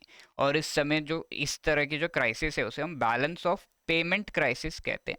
अब हम फॉरेन करेंसी में हमें बहुत सारे पेमेंट्स करने हैं लेकिन हमारे पास फॉरेन करेंसी है ही नहीं, कौन देगा फॉरेन करेंसी? तो ये एक इश्यू हो गया। तो ये बैलेंस ऑफ पेमेंट क्राइसिस होता है। एंड अब तक हम ये देख सकते हैं कि सर्विसेज सेक्टर का 60% के आसपास कंट्रीब्यूशन है, और एग्रीकल्चरल सेक्टर जो है 20.1% का इसका कंट्रीब्यूशन, एंड इंडस्ट्रियल सेक्टर 19.8% का इसका कंट्रीब्यूशन रहा है। राइट, तो ये उस समय हम रिफॉर्म्स लेकर आते हैं। रिफॉर्म्स को नाम क्या है, उसका नाम क्या है, एलपीजी रिफॉर्म्स। ठीक है, रिफॉर्म्स क्यों लेकर आते हैं? 1990s में मैंने आपको बताया कि हमें ज़रूरत थी फॉरेन करेंसी का, और वो foreign currency international monetary fund नाम की ये जो एजेंसी है, इंटरनेशनल ऑर्गेनाइजेशन है, वो ही दे सकती थी। तो उसके पास हम गए कि हमें ये पैसे चाहिए, डॉलर्स चाहिए, हम एक्सचेंज में जो है रुपीज़ वगैरह देंगे, डॉलर्स चाहिए। तो वो दे तो रही थी लेकिन आईएमएफ हमेशा ही कुछ कंडीशंस कहती है, मेरी कुछ शर्तें हैं, ये शर्तें मानो तभी आपको पैसे मिलेंगे। तो वो शर्तें थी कि आप अपने इकोनॉमी को जो है एलपीजी रिफॉर्म्स इंडिया में लेकर आओ, तभी मैं पैसे दूंगा। आईएमएफ ने पैसे दिए, हम एलपीजी रिफॉर्म्स लेकर आते हैं। एलपीजी क्या है? Liberalisation, privatisation, liberalisation, privatisation and globalisation. ठीक है, ये तीन चीज़ें हम करते हैं। राइट, तो प्राइवेटाइजेशन आपको समझ में आ रहा है, प्राइवेट कंपनीज, प्राइवेट सेक्टर को अलाउ करना। लिबरलाइजेशन जहाँ पर हम फॉरेन जो फॉरेन कंपनीज हैं as well as foreign investment को और भी ज़्यादा अलाउ करते हैं। इसके साथ साथ इंडिया में भी एक चीज़ होती थी जिसे हम लाइसेंस राज कहते हैं। तो ये लाइसेंस राज क्या था, आपको नई फैक्ट्री खड़ी करनी है, लाइसेंस चाहिए। उस फैक्ट्री का प्रोडक्शन बढ़ाना है, लाइसेंस चाहिए। अगर आपको उस फैक्ट्री में नए प्रोडक्ट्स बनाने हैं तब भी आपको लाइसेंस चाहिए। हर चीज़ के लिए लाइसेंस चाहिए होता था, लाइसेंस लेना थोड़ा सा डिफिकल्ट था। तो ये सारा कुछ हटाकर हमने लिबरलाइज किया, ठीक है। That was LPG reforms. इसके साथ 8 5 ईयर प्लान में बहुत बढ़िया ग्रोथ होता है, फॉरेन कैपिटल आता है इंडिया में, ग्लोबल इकोनॉमिक बूम भी होता है जिसमें इंडिया जो है उस इकोनॉमिक बूम में, बूम यानी कि ग्लोबल इकोनॉमी बहुत ज़्यादा ग्रो करती है, उसमें इंडिया भी ग्रो करती है। 2003 से 2006 के बीच में 8.6% ग्रोथ रेट, इंडिया जो है second fastest economy, fastest growing economy in the world बन जाती है। तो ऐसे हम धीरे धीरे आप देख रहे हो कि ग्रोथ के पाथ पे जा रहे हैं। 6.7% ग्रोथ था, अब 8.6% हमारा ग्रोथ रहा। 2008 में अगेन एक घटना होती है जिसे हम लेमन कोलैप्स कहते हैं। तो ये एक इकोनॉमिक क्राइसिस ग्लोबली होती है यूएस में, एंड वहाँ से पूरा जो है यूरोपियन कंट्रीज में एंड इवन इंडिया में थोड़ा बहुत असर होता है। बहुत ज़्यादा नहीं 2008 में, बट ये बहुत बड़ी इकोनॉमिक क्राइसिस ग्लोबल इकोनॉमी में होती है। यहाँ पर ये लेमन ब्रदर्स जो है इंटरनेशनल फाइनेंशियल सर्विसेज प्रोवाइड कर रहे थे, और ये कोलैप्स होने के साथ साथ बहुत सारे जो बैंक्स हैं ये सारे जो है कोलैप्स होने लगते हैं। तो इसका इफेक्ट जो है इंडिया पे कम पड़ता है, लेकिन फिर भी हम जो है इसके बाद थोड़ा सा आराम आराम से ग्रो करते हैं। बट देन कोविड के पहले तक काफ़ी अच्छा इंडिया का ग्रोथ रहा है। एवरेज ग्रोथ 6.7% इंडिया में रही है। जीडीपी पर कैपिटा, जीडीपी जो पीपीपी के बेसिस पर हम ये कह सकते हैं इंडिया जो है थर्ड रैंक पे था, ठीक है। परचेजिंग पावर पैरिटी इसे हम कहते हैं। What is PPP? Purchasing power parity. तो ये क्या है, इसका मतलब है हम कंपेयर करते हैं टू कंट्रीज को कि उनकी जीडीपी कैसी है, उसके उस कंपैरिजन के लिए लेट्स से यूएस की जीडीपी मैंने कहा $100 है, इंडिया की जीडीपी कितनी, ₹40 है। तो क्या है, कंपैरिजन हो रहा है यहाँ पर? नहीं हो रहा। पर हमें इसको जो है कन्वर्ट करना है एक्सचेंज रेट जो है उसके बेसिस पर। $1 ₹80 है सर, ठीक है। तो ये कितना हो गया, ₹8000। अब कंपेयर कर सकते हैं, 8000 या ₹40 है, तो किसका ज़्यादा है, यूएस का, ठीक है। तो इस तरीके से कंपेयर किया जा सकता है। तो एक कंपैरिजन का एक तरीका है, एक एक्सचेंज रेट को डिसाइड करने का तरीका है जिसे हम परचेजिंग पावर पैरिटी कहते हैं। तो आगे के सेशंस में हम वो देखेंगे। बट उसके बेसिस पर इंडिया जो है third rank, third largest economy बन चुका था। पर कैपिटा इनकम इंडिया की 2019 में $1891 थी। और वर्ल्ड बैंक एक्चुअली सारे कंट्रीज को 4 कैटेगरीज में पर कैपिटा इनकम के बेसिस पर, पर कैपिटा इनकम अब आपको याद होगा पर हेड कितना नेशनल इनकम बन रहा है उसके बेसिस पर 4 कैटेगरीज में डिवाइड करता है। Lower lower middle income, upper middle, as well as high income countries, ठीक है। तो ये 4 कैटेगरीज है। क्या क्या है, एक तो लो हो गया, एक मिडिल हो गया, एक हाई हो गया। अब मिडिल में दो है, lower middle and upper middle. India किस में फॉल कर रहा है, इंडिया लोअर मिडिल इनकम में फॉल कर रहा है, ठीक है। 996 से $3895 अगर है, इंडिया का कितना है 1891, तो इस कैटेगरी में फॉल कर रहा है, राइट। तो दो ज़्यादा थिंग्स, इस तरीके से हम आगे बढ़े एंड आफ्टर इंडिपेंडेंस ये सारी चीज़ें इंडिया में हुई। तो चेंज आप देख सकते हो, न्यू स्टैग्नेशन, लो इंडस्ट्रियलाइजेशन, इन सारी चीज़ों से पर कैपिटल रियल इनकम चलो कम है, लेकिन पॉपुलेशन ग्रोथ, अनएम्प्लॉयमेंट भी इंडिया में बढ़ रहा है, लेकिन हम थोड़ा बहुत जो है इकोनॉमिक ग्रोथ करते हैं। हमारा एक्सेसिव रिलायंस जो था प्राइमरी सेक्टर पे था, यानी कि एग्रीकल्चर पर बहुत ज़्यादा रिलायंस था, एग्रीकल्चर बहुत ज़्यादा जीडीपी को कंट्रीब्यूट कर रहा था, लेकिन धीरे धीरे हमने उससे चीज़ से हम आगे निकल आए। लेकिन आज के डेट में अगर हम एम्प्लॉयमेंट देखें, यानी कि कितने लोग एम्प्लॉयड हैं एग्रीकल्चर में, कितने लोग एम्प्लॉयड हैं इंडस्ट्रीज़ में, कितने लोग सर्विसेज सेक्टर में, तो सबसे हाईएस्ट एम्प्लॉयमेंट जो है वो एग्रीकल्चर में, 40% के आसपास लोग एग्रीकल्चर में एम्प्लॉयड हैं। ये चीज़ें, इंडिया में पॉवर्टी अभी भी है। तो आगे हमें ये देखना है कि कोविड के समय में क्या स्ट्रक्चरल चेंजेस इंडियन इकोनॉमी में आए। तो ये कैरेक्टरिस्टिक्स हमने देख लिए, अब हम चेंजेस क्या है इंडियन इकोनॉमी में वो भी देख लेते हैं फाइनली। कोविड-19 का इम्पैक्ट किस तरीके से हुआ, उस समय इकोनॉमी थोड़ी सी गिर रही थी, ग्रोथ रेट कम हो रहा था, लेकिन जब कोविड आया बड़े लॉकडाउन्स हमने लगाए, इंडिया में 3 वेव्स आए। सेकंड जो हाईएस्ट केस लोड है इंडिया में ही हुआ था, ठीक है, सिवियर लॉकडाउन हमने लगाया था, हाई इकोनॉमिक डैमेज हुआ। सेकेंड वेव में जो डैमेज हुआ था वो फर्स्ट वेव के 1/3 हम कह सकते हैं इकोनॉमिक डैमेज हुआ। थर्ड वेव में दोनों से भी लोअर। तो सबसे highest economic damage first wave में, क्योंकि वहां पर हमने सबसे स्ट्रिंजेंसी इंडेक्स, ये एक इंडेक्स दिया जाएगी किस कंट्री ने सबसे जो है टफ लॉकडाउन लगाया था, तो इंडिया उसमें काफी हाई रैंक करता है। अब सेक्टर्स में क्या क्या जो है इम्पैक्ट हुआ कोविड के वजह से वो देख लेते हैं। सर्विसेज सेक्टर में सबसे बड़ा, सबसे ज्यादा जो है इफेक्ट सर्विसेज सेक्टर में हुआ। सर्विसेज सेक्टर में क्या है, हमें इंटरेक्ट करना पड़ता है। लेट्स से आप होटल गए, होटल में क्या है, जाना पड़ता है वहाँ पर, जो है घर से बाहर निकलना होता है। हम घर से बाहर ही नहीं निकल रहे थे, लोगों से मिलना जो है बंद था। तो सर्विसेज सेक्टर में जो ये मीट करना पड़ता है लोगों के साथ, वो चीज के वजह से बहुत ज़्यादा इफेक्ट हुआ सर्विसेज सेक्टर में, क्योंकि ये contact intensive and non essential activities, ऐसा एक्टिविटीज जो कि रोके जा सकते हैं। घूमना आप बंद कर सकते हो, अब होटल जाना बंद कर सकते हो, बट आप एसेंशियल चीज़ है एग्रीकल्चर, खाना तो बंद नहीं कर सकते। तो जो भी हो, खाना तो चल ही रहा था, इस वजह से एग्रीकल्चर सेक्टर पर बहुत ज़्यादा असर नहीं हुआ। रिटेल, ट्रेडिंग, होटल, ट्रांसपोर्ट, ये सब पर हुआ हाईएस्ट इम्पैक्ट। गवर्नमेंट इन्वेस्टमेंट जो है पॉजिटिव कंट्रीब्यूशन था। गवर्नमेंट कौन इन्वेस्ट कर पा रहा था? ओनली गवर्नमेंट, प्राइवेट सेक्टर नहीं। एग्रीकल्चर जो है रोबस्ट रहा, यानी कि बहुत अच्छे से एग्रीकल्चर ग्रो कर रहा था। Manufacturing, mining, quarrying, electricity, gas, water supply first wave में ड्रॉप देखा गया था इसमें। Manufacturing sector actually first wave में रिकवरी का जो है, सेकेंडरी सेक्टर में रिकवरी का एक बहुत ही इम्पोर्टेंट सोर्स रहा है। मैन्युफैक्चरिंग सेक्टर ग्रो कर रहा था फर्स्ट वेव के बाद, और ये सेकेंड वेव में काफ़ी स्ट्रांग रहा। सर्विसेज सेक्टर में काफ़ी अनइवन तरीके से रहा। सर्विसेज अलग अलग तरह के हो सकते हैं। एक तो ये हो सकता है, आप इसको समझना कि आप ऑनलाइन चीज़ें कर रहे हो, तो बहुत कुछ ऑनलाइन आ गया, एजुकेशन भी ऑनलाइन आ गया, तो वो तो ग्रो कर रहा है। लेकिन जो चीज़ें मिलकर करना होता है, फॉर एग्जांपल हॉस्पिटल, होटल जाना है, हॉस्पिटल में तो ग्रोथ हुई, बट होटल्स जाना, वो सब, टूरिज्म, इसमें बहुत ज़्यादा फॉल देखा गया। इस वजह से सर्विसेज सेक्टर में अनइवन जो है ग्रोथ देखा गया है, अनइवन चेंजेस देखे गए। Financial, real estate, professional services, public administration, defence. Financial यानी कि आप यूपीआई से पेमेंट जो कर रहे हो, ये पेंडेमिक के बाद क्या हुआ, पेंडेमिक से पहले जो भी था, कोविड से पहले जो लेवल था उससे भी हाई लेवल हो गया। यूपीआई पेमेंट ऑब्वियसली कोविड से पहले हम कम यूज करते थे, कोविड के बाद ज्यादा यूज कर रहे हैं। तो ये सारे सेक्टर्स है जो कि प्री पेंडेमिक लेवल्स को एक्सीड कर रहे हैं।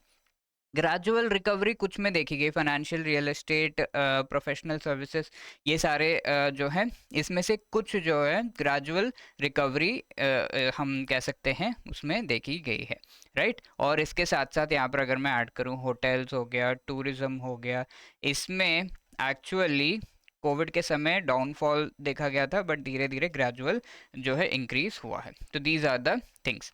अब स्ट्रक्चरल चेंजेस क्या हुआ है? नॉर्मली क्या होता है किसी भी कंट्री के लिए, ये होना चाहिए कि पहले एग्रीकल्चर पे डिपेंडेंट है, फिर वो सेकेंडरी सेक्टर इंडस्ट्रीज पे, फिर जो सर्विसेज सेक्टर है उस पर डिपेंडेंट है, ऐसा होना चाहिए। बट इंडिया में क्या हुआ, पहले एग्रीकल्चर पे हम डिपेंडेंट थे, और सेकंड आपने देखा सीधा हम सर्विसेज सेक्टर पे जंप कर गए। हमारा जो इंडस्ट्रीज हैं वो बहुत ज़्यादा डेवलप नहीं हुए। तो this was the trend in India, और सर्विसेज सेक्टर डोमिनेट करता है आज के डेट में जो भी जीडीपी कंट्रीब्यूशन है, एंड फॉरेन इन्वेस्टमेंट पर मोस्टली डिपेंड करता है। अब यहाँ पर जो इम्पैक्ट हुआ है वो तो हमने देख लिया, बट इस इम्पैक्ट से उभरेंगे हम कैसे, तो इसके बारे में आरबीआई ने कहा है कि फिस्कल स्टिमुलस की ज़रूरत है। ऑल्दो हम 2021-22 में जो है ग्रो कर रहे थे। फिस्कल स्टिमुलस यानी कि गवर्नमेंट को और भी ज़्यादा हेल्प जो है लेकर आना होगा।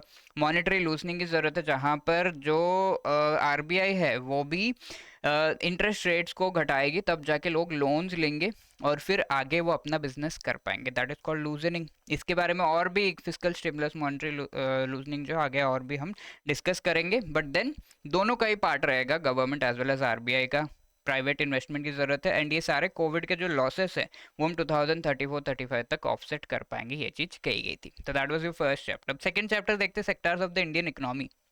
इंडियन इकोनॉमी को हम डिवाइड कर सकते हैं इनटू वेरियस सेक्टर्स। है ना।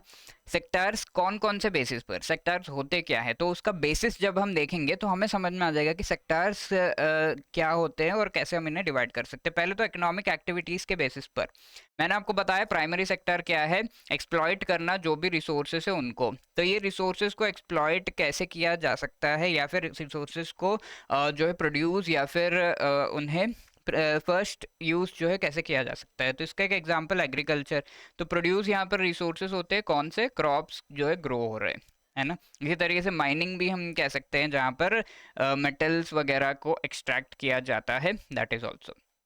सेकेंडरी सेक्टर में क्या इकोनॉमिक एक्टिविटीज होते हैं, जो भी प्राइमरी सेक्टर में हमने चीज़ें उगाई हैं, रिसोर्सेज हम लेकर आए हैं, उनको प्रोसेस करने का काम होता है। और ये कहाँ पर होता है, इंडस्ट्रीज में होता है मोस्टली, इस वजह से इसको हम इंडस्ट्रियल सेक्टर भी कहते हैं। टेरिशरी सेक्टर में हम मेनली सर्विसेज प्रोवाइड करते हैं। ओके तो ये सर्विसेज हो सकता है कि ऑनलाइन वगैरह हो रहा हो या फिर ह्यूमन रिसोर्स के थ्रू हो रहा हो। तो ह्यूमन रिसोर्स एक्चुअली एक बहुत ही इंपॉर्टेंट पार्ट बनता है ऑफ द टेरिशरी सेक्टर। कैसे बनता है ये चीज़ अभी हम देखेंगे। तो सर्विसेज सेक्टर में हम एक एग्जांपल ले सकते हैं। फॉर एग्जांपल मैं पढ़ा रहा हूँ, तो मैं भी एक तरीके का सर्विस आपको प्रोवाइड कर रहा हूँ, ठीक है। तो जैसे कोई फैक्ट्री है, आपने कोई सामान खरीदा है, लिनोवो का लैपटॉप खरीदा है, तो उसके पीछे आप देखते हो कि बहुत सारे लोग कस्टमर केयर सेंटर को कॉल कर रहे हो, ये सारे वो भी सर्विसेज प्रोवाइड कर रहे हैं। वैसे ही होटल्स हो गए, बैंक्स हो गए, वो भी सर्विसेज प्रोवाइड कर रहे हैं। इसी तरीके से आपके जो हॉस्पिटल्स हो गए, वहाँ पर आपको सर्विसेज प्रोवाइड हो रहे हैं, राइट। तो पूरा लिस्ट हम देखेंगे। इसमें ह्यूमन रिसोर्स बहुत इंपॉर्टेंट रोल प्ले करते हैं। कौन कौन पढ़ा रहा है आपको, मैं तो आई एम ह्यूमन। तो human resource is a very important thing. अब ये ह्यूमन रिसोर्स के बेसिस पर हम फर्दर क्लासीफाई कर सकते हैं into quaternary and quinary sector, जो मैं पढ़ा रहा हूँ that falls under what, creative और इंटेलेक्चुअल सर्विसेज, है ना। तो इस तरीके के सर्विसेज है, फैशन डिजाइनिंग हो गया, टीचिंग हो गया, ये चीजें आ जाती हैं into the quaternary sector. Quinary sector क्या है, लीडरशिप, मोदी जी, ठीक है। तो दैट इज सीएम पीएम, ये सब ब्यूरोक्रेट जो है वो सारे क्वीनरी सेक्टर में आते हैं। यानी कि quaternary and quinary sector actually tertiary sector के सब सेक्टर्स हैं, राइट। सब सेक्टर, क्योंकि टेरिशरी सेक्टर में कौन आता है, ह्यूमन रिसोर्स आ जाते हैं। ह्यूमन रिसोर्स अलग अलग सर्विस प्रोवाइड कर सकते हैं, कोई क्रिएटिव, इंटेलेक्चुअल, कोई लीडरशिप। तो इसके सब सेक्टर्स क्या हो गए, क्वाटरनरी एंड क्वीनरी। याद रखिएगा, टेरिशरी सेक्टर क्या है, सब सेक्टर है, सॉरी टेरिशरी सेक्टर के क्वाटरनरी एंड क्वीनरी सब सेक्टर्स। तो इकोनॉमिक एक्टिविटीज के बेसिस पर क्लासिफिकेशन हमने देख ली, इसको घबराए मत, डिटेल देखेंगे, इसके एग्जांपल्स भी और देखेंगे। जॉब टर्म्स के बेसिस पर organised and unorganised. Let's say आप बात कर लो किसी लेबर की, तो वो काम करने जाते हैं, डेली वेज मिलती है और फिर घर आ जाते हैं, तो उन्हें कोई गारंटी नहीं कि कल मिलेगा या नहीं, राइट। वो अनऑर्गेनाइज्ड हो गया। ऑर्गेनाइज्ड यानी कि किसी गवर्नमेंट जॉब को अगर आप देख लो, किसी कंपनी का सीईओ है, बहुत बड़े गवर्नमेंट जॉब में कोई है, तो दैट इज़ ऑर्गेनाइज्ड। आपको पता है कि गवर्नमेंट का जॉब है, तो आपको बहुत काफ़ी सारे गवर्नमेंट के सर्विसेज, पीएफ आपको मिल रहा है, आपको अलाउंसेस काफ़ी सारे मिलते हैं, बट वो क्या किसी लेबर को मिलते हैं, नहीं मिलते, तो दैट इज़ ऑर्गेनाइज्ड। इसके अलावा पोटेंशियल के बेसिस पर हम सनराइज एंड सनसेट सेक्टर्स कह सकते हैं।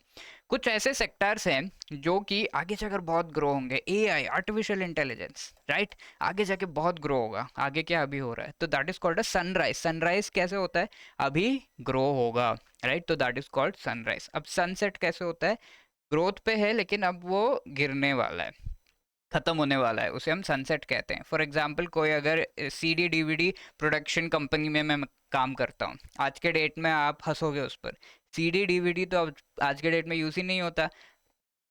इवन पेन ड्राइव्स का यूज़ बहुत कम हो गया।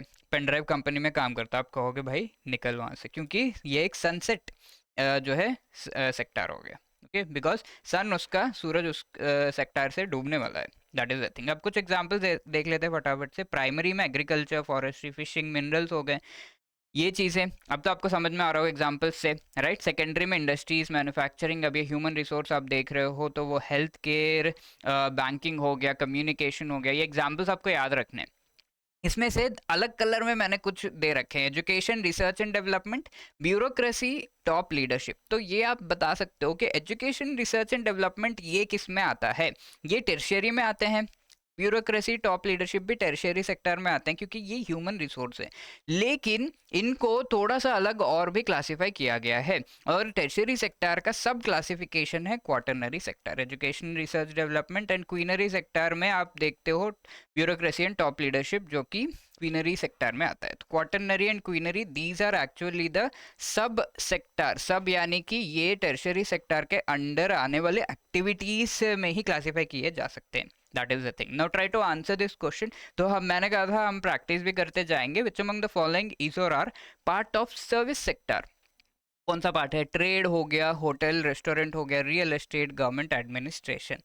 सर्विस सेक्टर यानी कि ह्यूमंस जहाँ पर मेनली इन्वॉल्व है और वो जो है सर्विसेज प्रोवाइड कर रहे हैं। ट्रेड में सर्विसेज प्रोवाइड होते हैं, होटल रेस्टोरेंट में यस, रियल एस्टेट में यस, गवर्नमेंट एडमिनिस्ट्रेशन में भी ब्यूरोक्रेसी सर्विसेज प्रोवाइड होते हैं। तो all the four are correct. 1 2 3 and 4 भाई, ए सही जवाब है, राइट। तो I hope that is clear.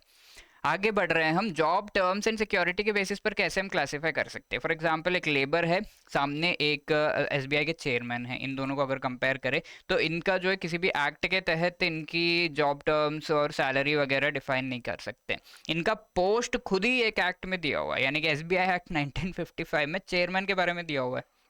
अब इनके जो गवर्नमेंट रूल्स है वो सारे स्ट्रिक्ट नहीं है, यानी कि इनको डेली वेज मिलनी चाहिए, ये मिलनी चाहिए, ऐसे मिलना चाहिए, इतना पैसा, मिनिमम वेज वगैरह। लेकिन ये सब स्ट्रिक्टली फॉलो नहीं किए जाते। अब यहाँ पे स्ट्रिक्टली फॉलो करना ही करना पड़ेगा, चेयरमैन है भाई, राइट। तो रेम्यूनरेशन जो इनको मिलती है, रेगुलर मंथली सैलरी, इनको डेली वेजेस मिलते हैं मोस्टली। तो that is unorganised sector. Job security यहाँ पर है, सोशल सिक्योरिटी भी है यहाँ पे।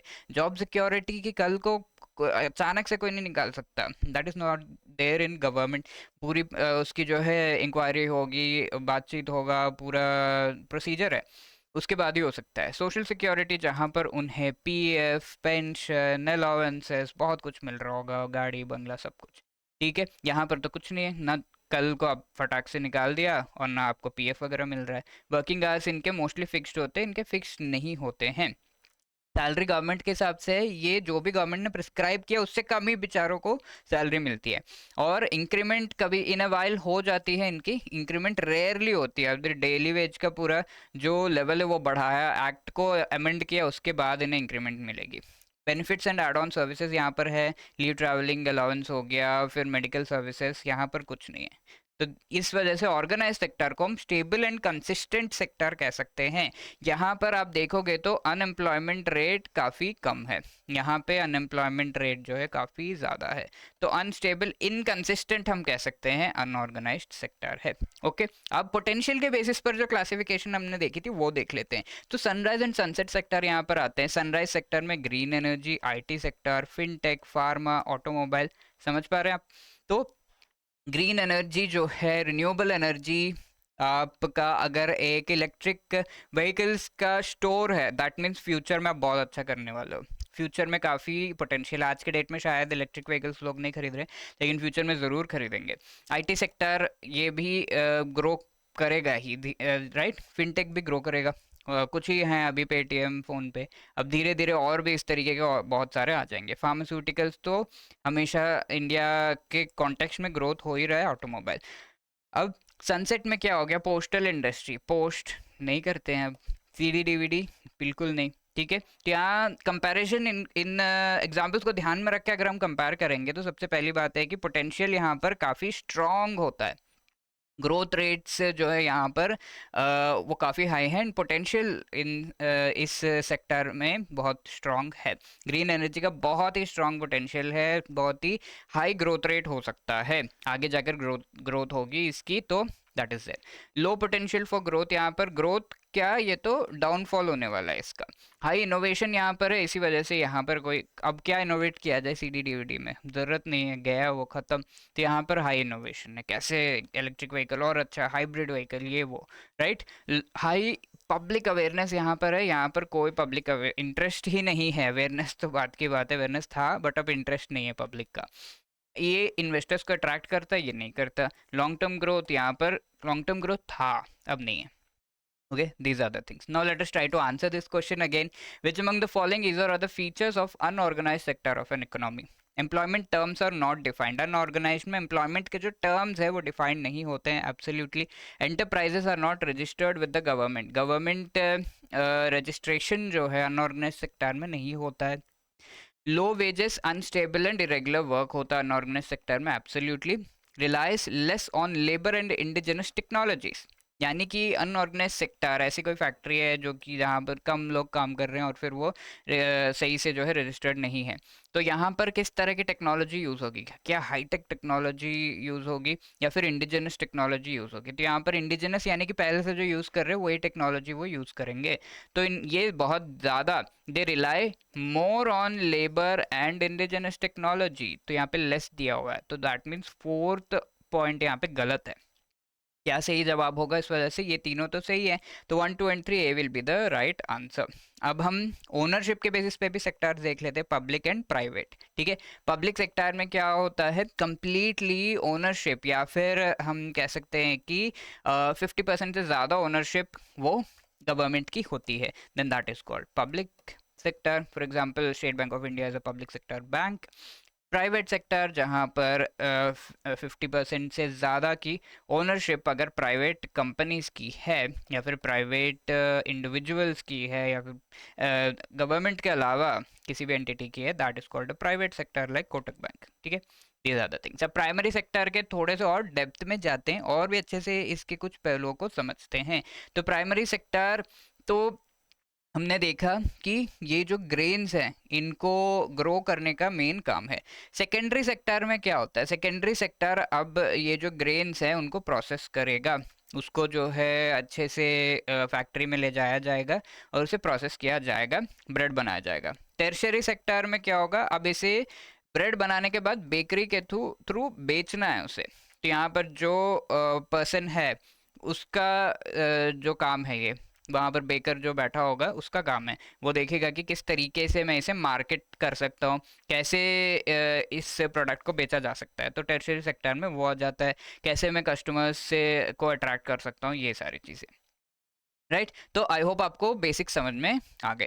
अब एग्रीकल्चरल सेक्टर जो कि प्राइमरी सेक्टर है, इसमें जो रेवोल्यूशंस हैं उनकी बात कर लेते हैं। तो प्राइमरी सेक्टर हम कह रहे थे कि क्लियरली डिस्कस करेंगे। तो एग्रीकल्चरल सेक्टर बिफोर रेवोल्यूशन कैसा है, आफ्टर रेवोल्यूशन कैसा है, यानी कि एग्रीकल्चर सेल्फ सफिशिएंट तो हम बने, लेकिन वो बनते बनते जो एग्रीकल्चरल ग्रोथ की रिक्वायरमेंट है वो हम रेवोल्यूशंस के थ्रू लेकर आते हैं। Agriculture as well as primary sector में जो एक्टिविटीज़ है, फॉर एग्जांपल जो मिल्क है, मिल्क प्रोडक्शन बढ़ाने की ज़रूरत थी इंडिया में, और उस मिल्क प्रोडक्शन को बढ़ाने के साथ साथ जो भी उसको प्रोड्यूस कर रहा है उसे सही दाम मिले। फॉर एग्जांपल पुअर पीपल जिनके पास गाय है, भैंस है, उस समय के टाइम पे वो मिल्क प्रोड्यूस करते थे, बट उन्हें सही दाम मिल नहीं रहा है। तो उस चीज़ को करने के लिए मिल्क प्रोडक्ट्स अच्छे से वो बना सके और उन्हें एक्सपोर्ट कर सके, एक बहुत ही बेहतरीन एग्जाम्पल है अमूल का। ओके, कोऑपरेटिव जो बनाया गया, दैट इज द थिंग। तो वो एक रेवोल्यूशन का पार्ट था। तो वो रेवोल्यूशन का मतलब यहाँ पर आप समझ रहे होंगे कि ऐसे एक्टिविटीज करना कि किसी एक सेक्टर को ग्रो हम करवा सके। राइट तो दैट इज रेवोल्यूशन। तो आगे हम लिस्ट भी देखेंगे रेवोल्यूशंस की। तो बिफोर रेवोल्यूशन ट्रेडिशनल मेथड्स हम यूज करते थे। सबसिस्टेंस इंडिया में था। सबसिस्टेंस यानी कि सिर्फ वो खुद एक परिवार अपने खुद के लिए चीज़ें बना ले, वो जो है सफिशिएंट होता था, बट वो कमर्शियली किसी और को बेच नहीं पाता था। एक एग्जांपल है एग्रीकल्चर का, क्रॉप्स ऐसे ग्रो कर रहे हैं कि खुद का फैमिली का पेट भर जाए, लेकिन उन्हें बेचने के लिए क्रॉप्स नहीं ग्रो कर पा रहे। तो ग्रोथ जो है क्रॉप्स की वो बढ़ाना, प्रोडक्टिविटी बढ़ाने की जरूरत है। फार्मिंग इंडिया में रेनफेड होती थी, आज के डेट में भी रेनफेड ही है, लेकिन थ्रू द रेवोल्यूशन हमने कोशिश की है कि ये रेनफेड से एक्चुअली इरिगेशन बेस्ड फार्मिंग हो जाए। ठीक है, बट वो हो नहीं पाया पूरे तरीके से, बट आज के डेट में भी रेनफेड ही है, लेकिन हम कोशिश कर रहे हैं। फूड ग्रेन ओरिएंटेड है, बट इसे हमने डाइवर्सिफाई करने की कोशिश की है। हम खाली क्या उगाते हैं इंडिया में, राइस एंड व्हीट। अब हम पल्सेस भी उगाने की कोशिश कर रहे हैं, डाइवर्सिफिकेशन की कोशिश हो रही है। कमर्शलाइजेशन की भी ज़रूरत है, जहाँ पर जो ग्रेन्स उगा रहे हैं उन्हें इंडिया में बेचना और इंडिया से बाहर एक्सपोर्ट करना, इसमें सपोर्ट देने की ज़रूरत है। और जो नेट सोन एरिया है, जितने एरिया में हम क्रॉप्स ग्रो कर रहे हैं उस एरिया को भी बढ़ाना, या फिर उस एरिया को तो बढ़ा नहीं सकते लेकिन प्रोडक्टिविटी उस एरिया में जो ईल्ड हो रही है उसे बढ़ाया जा सकता है। फॉर एग्जाम्पल 100 ग्रेन्स हम प्रोड्यूस कर रहे थे पहले, सेम एरिया से हम 1000 ग्रेन्स कैसे प्रोड्यूस कर सकते हैं, तो उसके लिए टेक्नोलॉजी, बायोटेक्नोलॉजी वगैरह का यूज करना। ठीक है, try to answer this question, which among the following is not a feature of Indian agriculture. Food grain oriented farming है, जी हाँ। लो डाइवर्सिफिकेशन है, जी हाँ। इरिगेशन बेस्ड फार्मिंग है, जी नहीं। रेन फेड फार्मिंग है, इंडिया में अभी भी आज के डेट में भी रेन फेड है, यानी कि बारिश हो रही है तो खेत लहला रहे हैं, वरना तो खेती बर्बाद हो जाएगी, राइट। तो वो चीज है। एग्रीकल्चरल कमर्शियलाइजेशन, जी हाँ, थोड़ा बहुत है। तो सी इज समथिंग जो कि इंडिया का कैरेक्टरिस्टिक फीचर नहीं है। The best answer here is C. अब ये रेवोल्यूशंस क्या क्या किए गए हैं उनको हम एक बार देख लेते हैं। सबसे पहले तो हमें पता है कि एग्रीकल्चर का जो ग्रोथ है, एग्रीकल्चर प्रोडक्शन को हमें और भी ज़्यादा बढ़ाना था। तो did we do that? Yes, green revolution के थ्रू हमने किया है। इसके फादर कौन है? Mister M S Swaminathan. M S Swaminathan agricultural scientist है। इन्होंने ये कहा कि भाई हाई यील्डिंग वैरायटी के सीड्स को हमें यूज़ करना चाहिए, फर्टिलाइजर्स को हमें यूज़ करना चाहिए, और इनके यूज़ से जहाँ हम एक पीस ऑफ जो लैंड उसमें 100 ग्रेन्स ग्रो कर पा रहे थे, वो हम 200 कर पाएंगे। तो that is the thing. White revolution जो अमूल का मैंने आपको बताया, वो एग्जाम्पल है। अमूल जो शुरुआत की गई थी डॉक्टर वर्गीस कुरियन इनके द्वारा की गई थी, और इनके पहल से अमूल जो एक कोऑपरेटिव सोसाइटी बना, बहुत सारे लोग मिलकर अमूल में काम करने लगे। और ये कोऑपरेटिव सोसाइटी, बहुत लोग एक साथ आते हैं तो क्या होता है, उन सभी के पैसे हो गए, उन सभी का टाइम हो गया, एफर्ट हो गया, सब कुछ एक साथ लगता है तो बड़ा कुछ हम कर पाते हैं। तो वो बड़ा किया इन्होंने, और उसे वाइट रेवोल्यूशन या ऑपरेशन फ्लड कहा जाता है। दूध की नदियां बहनी चाहिए इंडिया में, और दूध के मिल्क प्रोडक्ट्स बनाना, सब कुछ अमूल के अंडर इन्होंने किया। तो that was the biggest cooperative जो एस्टेब्लिश किया गया।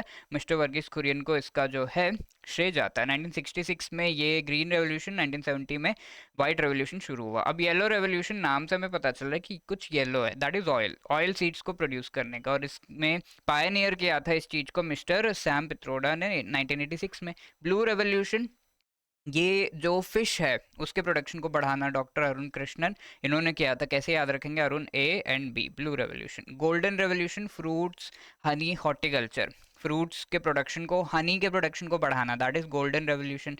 मिस्टर निरपाक टुटेज इनके जो है नेतृत्व में ये किया गया था। तो ये सारे यहाँ पर आप फादर ऑफ रेवोल्यूशन देख रहे हो, पीरियड आप देख रहे हो।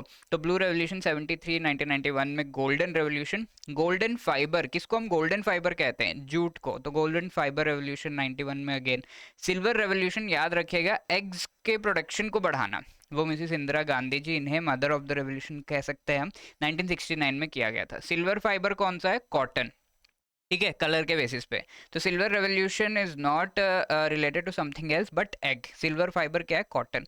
2000s में ये हुआ। पिंक रेवोल्यूशन, पिंक पी यानी pharmaceutical, prawns and onion, onion भी पिंक होता है। तो pink revolution, mister Durgesh Patel, P, ऐसा हम याद रख सकते हैं।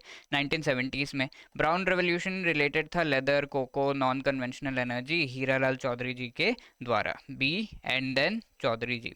ठीक है।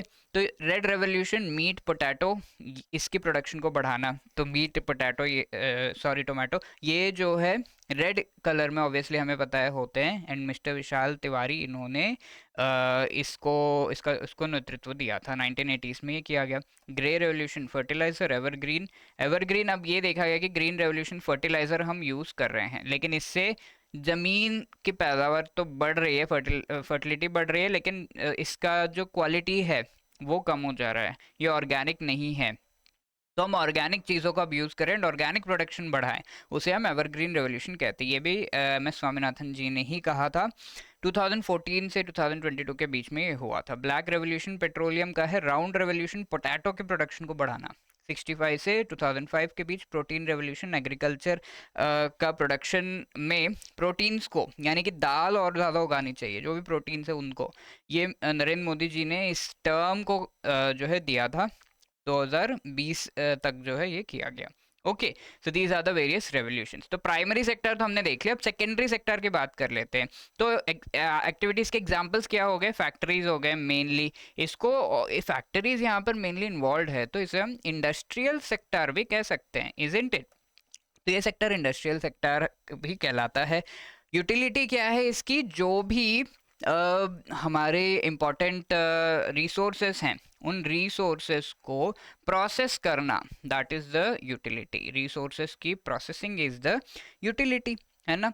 फैक्ट्री में होता क्या है, गेहूं जो निकला हुआ है उसका आटा बनाएंगे भाई, उसका ब्रेड हम बनाएंगे, बेक करेंगे, तो that is and the best example. Organised है, काफ़ी हद तक ऑर्गेनाइज्ड सेक्टर है। एम्प्लॉयमेंट यहाँ पर आप कह सकते हो कि हम जितना एग्रीकल्चरल या फिर प्राइमरी सेक्टर में देखते हैं, सेकेंडरी में देखते हैं, उसके कंपैरिजन में थोड़ा कम है। जीडीपी को कंट्रीब्यूशन इसका अच्छा खासा है। एंड यहाँ आप देख सकते हो इंडस्ट्रियल सेक्टर 28.6% जो है जीडीपी को कंट्रीब्यूट कर रहा है।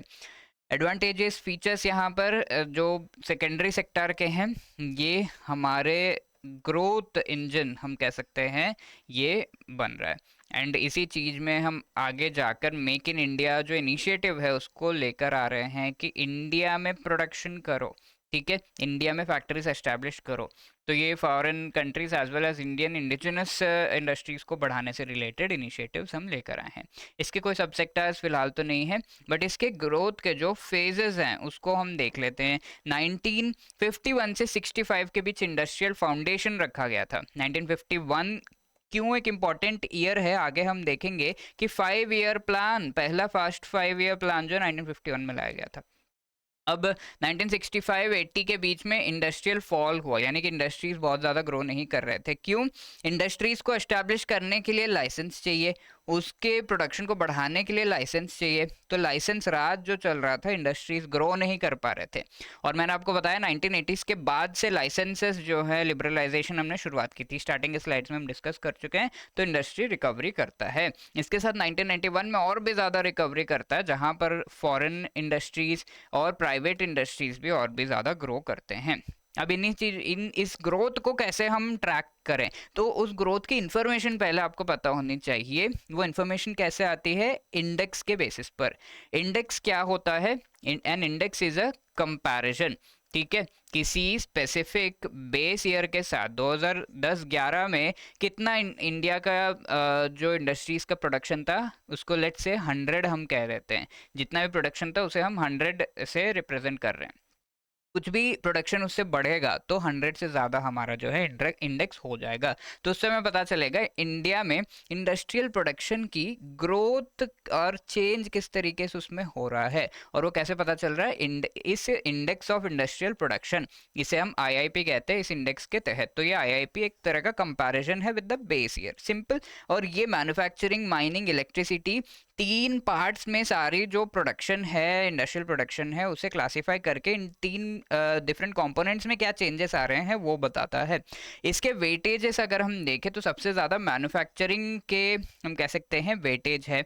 405 जो आइटम ग्रुप्स है वो सारे मैन्युफैक्चरिंग के हैं।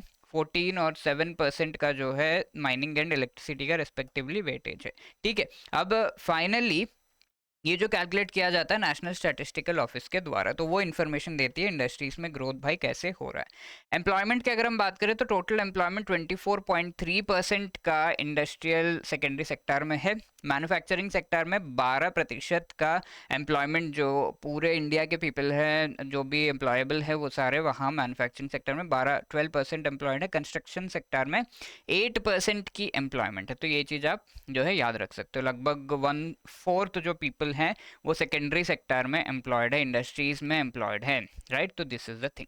Now let us try to answer this, which among the following is correct. यहाँ पे पूछा गया है, पहला स्टेटमेंट क्या है? Secondary sector includes all the economic activities where direct use of natural resource takes place. Directly natural resource को use करते हैं।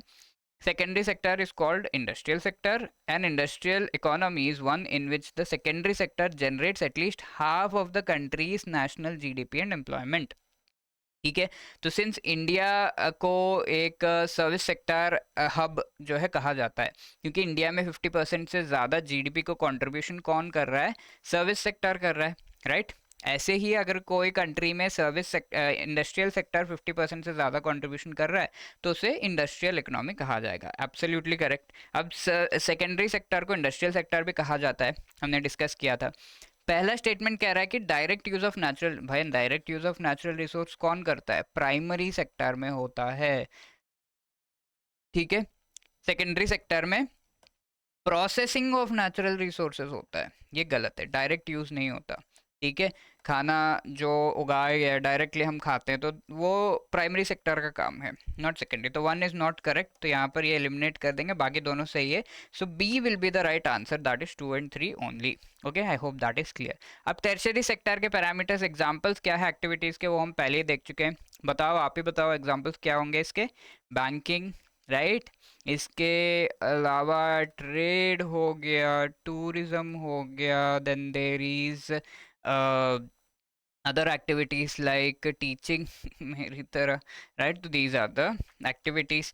इसे क्या कहा जा सकता है, इसे सर्विसेज सेक्टर भी कहते हैं। इसके साथ साथ इसकी यूटिलिटी है कि ये सर्विसेज मेनली प्रोवाइड करता है टू व्हाट, जो भी सेकेंडरी सेक्टर के थ्रू प्रोडक्ट्स बने हैं उसकी बैकग्राउंड के जो सर्विसेज है वो सारे ऑर्गेनाइज्ड है, बहुत लार्ज लेवल तक ऑर्गेनाइज्ड है। For example software industry organised है। जीडीपी को कंट्रीब्यूशन 50% से ज़्यादा जो है जाता है, right, around 52.8% GDP national income को कंट्रीब्यूशन यही करता है। अब सब सेक्टर्स कौन कौन से हैं, again recall, quaternary is the sub sector, quinary is the sub sector. इनमें से आप मुझे कमेंट सेक्शन में बता सकते हो कि जो सेक्टर एक्चुअली जिसमें लीडरशिप जो है वो होती है वो कौन सी सेक्टर है, कमेंट सेक्शन में ज़रूर बताइएगा। ठीक है, what are the features of this tertiary sector. यहाँ पर हम पहला हम देख सकते हैं 55.3% ग्रॉस वैल्यू एडेड, जीवीए एक और तरीके का, जीवीए क्या होता है वो भी हम डिस्कस करेंगे आगे के सेशंस में।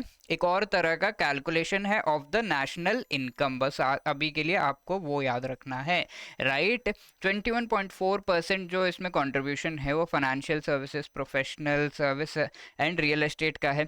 18.3% यहाँ पर सेकंड हाईएस्ट जो है ट्रेड, होटल, ट्रांसपोर्ट, कम्युनिकेशन का है। एंड थर्ड हाईएस्ट जो कंट्रीब्यूशन है पब्लिक एडमिनिस्ट्रेशन एंड डिफेंस का है in the total service sector contribution. Top 10 service exporter countries में इंडिया आता है। इस पूरा का पूरा जो हम एक्सपोर्ट करते हैं सर्विसेज उसमें से 40% सॉफ्टवेयर एक्सपोर्ट से, जहाँ देखो वहाँ पर आईटी कंपनी से, तो सॉफ्टवेयर एक्सपोर्ट्स 40%, 100 रुपीज़ हम कमाते हैं फ्रॉम द सर्विसेज सेक्टर के एक्सपोर्ट से, तो 40 रुपीज़ हम सॉफ्टवेयर सेक्टर से कमाते हैं। That was the second chapter. अब थर्ड में इकोनॉमिक प्लानिंग इंडिया में जो है as well as NITI Aayog के बारे में हम डिस्कस करेंगे। ओके, तो इकोनॉमिक प्लानिंग इंडिया में 1930s से शुरू हो गई। प्लान्ड इकोनॉमी का हमने डिसीजन ले लिया इंडिया के इंडिपेंडेंस से पहले ही। तो ये डिसीजन कुछ चीज़ों पे बेस्ड था, रशियन रेवोल्यूशन पे एक्चुअली बेस्ड था, तो वो भी हम आगे डिस्कस करेंगे।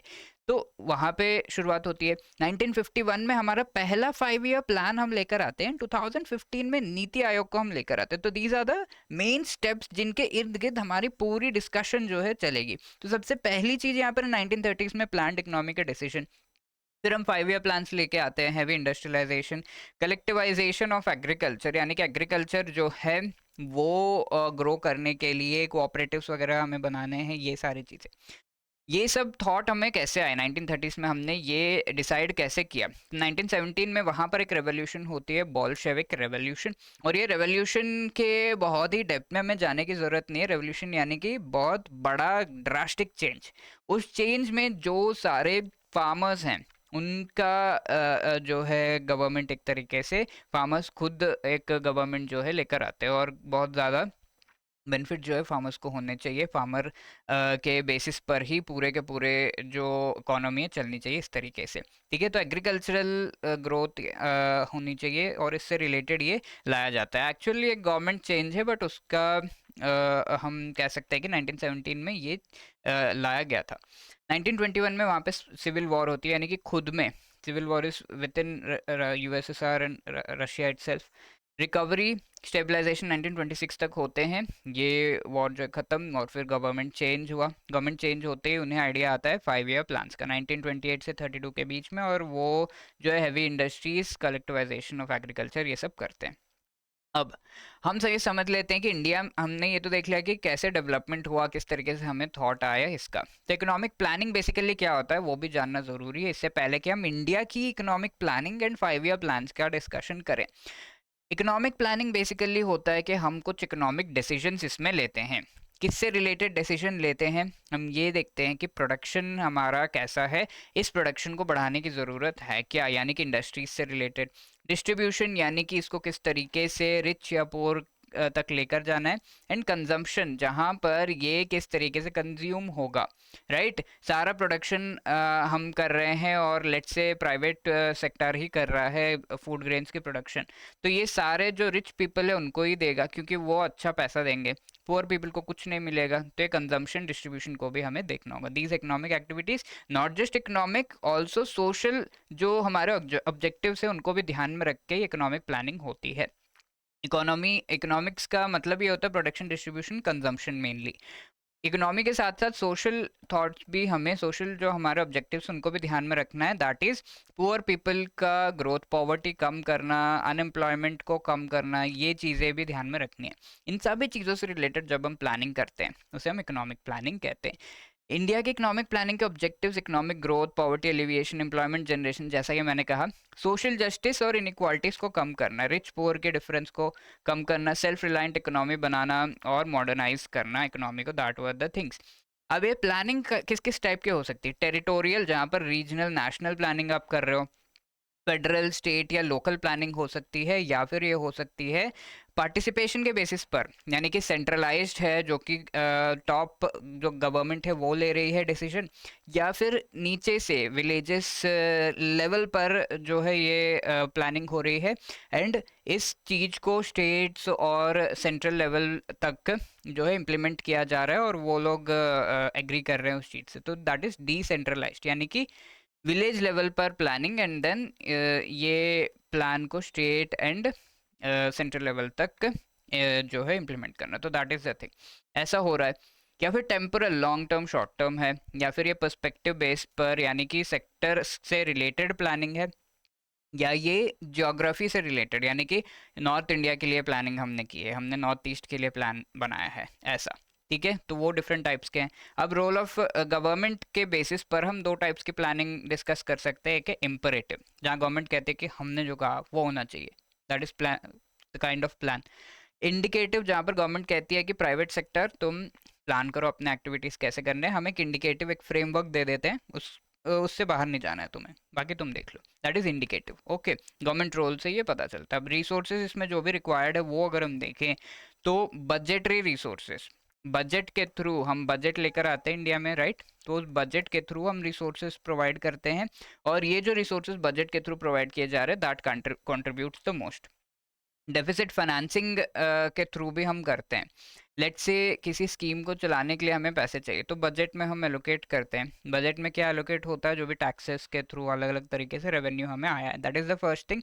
और वो मैक्सिमम 100 में से लाइक 80 रुपीज़ जो है बजट के थ्रू आ रहा है। बाकी 20 रुपीज़ कहाँ से आता है? लेट्स से हम डेफिसिट फाइनेंसिंग कर रहे हैं, हम किसी से बोरो कर रहे हैं, किसी और कंट्री से, आरबीआई से, या फिर प्राइवेट सेक्टर से, पीपल इंडिया में जो हैं वो, या फिर फॉरेन कंट्रीज से। ठीक है, बोरो कर रहे हैं, उससे 10 रुपये आ रहे हैं, और बाकी 10 रुपये आएंगे फॉरेन असिस्टेंस, यानी कि फॉरेन कंट्री हमें हेल्प कर दे रही है या फिर लोन दे रही है। ओके, तो हाईएस्ट कंट्रीब्यूशन कौन सा है? Domestic budgetary contribution. अब ये 5 ईयर प्लान्स को डिस्कस कर लेते हैं। सबसे पहला प्लान, जैसा कि हम ऑलरेडी देख चुके हैं, वो डिपेंडेंट है ऑन एग्रीकल्चर, 1951 में लाया गया था 56 तक। और ये प्लान हारोद दोमार मॉडल नाम के इस मॉडल पे डिपेंडेंट था, जहां पर ये कहा जा रहा था कि जो भी इंडिया में सेविंग्स है, इन्वेस्टमेंट है, उससे कैपिटल एक्यूमुलेशन होगा एंड आउटपुट इनकम, ये सारे एक सेक्टर के तरफ अगर डायरेक्टेड होंगे तो वो सेक्टर ग्रो करेगा, that is agriculture. Nehru plan, second plan जो है नेहरू महलानोबिस प्लान इसे कहा जाता था, क्योंकि महलानोबिस नाम की स्टैटिस्टिशियन जो है वो बहुत इंपॉर्टेंट रोल प्ले किया इन्होंने, नेहरू जी ने भी बहुत इंपॉर्टेंट रोल प्ले किया इस प्लान को जो है फाइनलाइज करने में। सेकंड प्लान कब? 1956 से 61 के बीच में, और ये बेस्ड था, इसका मेन एम था heavy industrialisation. Third plan self reliant और सेल्फ जनरेटिंग इकोनॉमी, 61 से 66 के बीच में। अब 61 से 66 के बीच में होता ये है कि इंडिया जो है वॉर पर जाता है, Indo China war, Indo Pakistan war.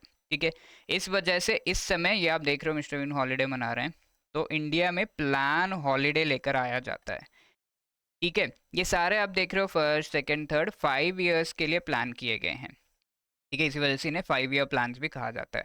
अब यहाँ पर हुआ ये कि 1962 में चाइना के साथ हुआ और 65 में पाकिस्तान के साथ हुआ। तो ये वॉर्स के समय हम प्लान जो है फेल हो जा रहे थे और आगे हम प्लान नहीं कर सकते। तो इस वजह से वॉर्स के समय ओनली 1 ईयर का प्लान बनाएंगे, that is called rolling plan, या फिर इसे प्लान हॉलीडे भी कहा जाता था। तो ये 1 ईयर का जो प्लान था उसमें 1 ईयर के शॉर्ट टर्म टारगेट्स होंगे, दैट इज द थिंग। इसमें लॉन्ग टर्म आप देख रहे हो टारगेट्स थे कि इतना % ग्रोथ होना है, बट इसमें शॉर्ट टर्म टारगेट्स एक एक साल के लिए, ऐसे 3 साल हुआ 1966 से 69 के बीच। तो ये काफ़ी इंपॉर्टेंट है, जहाँ जहाँ भी आप मिस्टर बीन को देख रहे हो that is plan holiday. 5 year का प्लान नहीं बना, एक एक साल का रोलिंग प्लान बना। Food shortage, famine and drought भी इस समय होती है।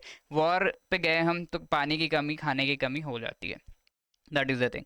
अब 4th 5 ईयर प्लान में ग्रोथ, स्टेबिलिटी, सेल्फ रिलायंस, ये सब करने के लिए हमने सोचा। तो धीरे धीरे हम 1969 में उस चीज़ से उभरे। हमने कहा अब नया प्लान लाते हैं। 1969-74 में नया प्लान, और इसमें एक व्यक्ति का कंट्रीब्यूशन बहुत ही हाई था। ठीक है, वो व्यक्ति थे गदगिल।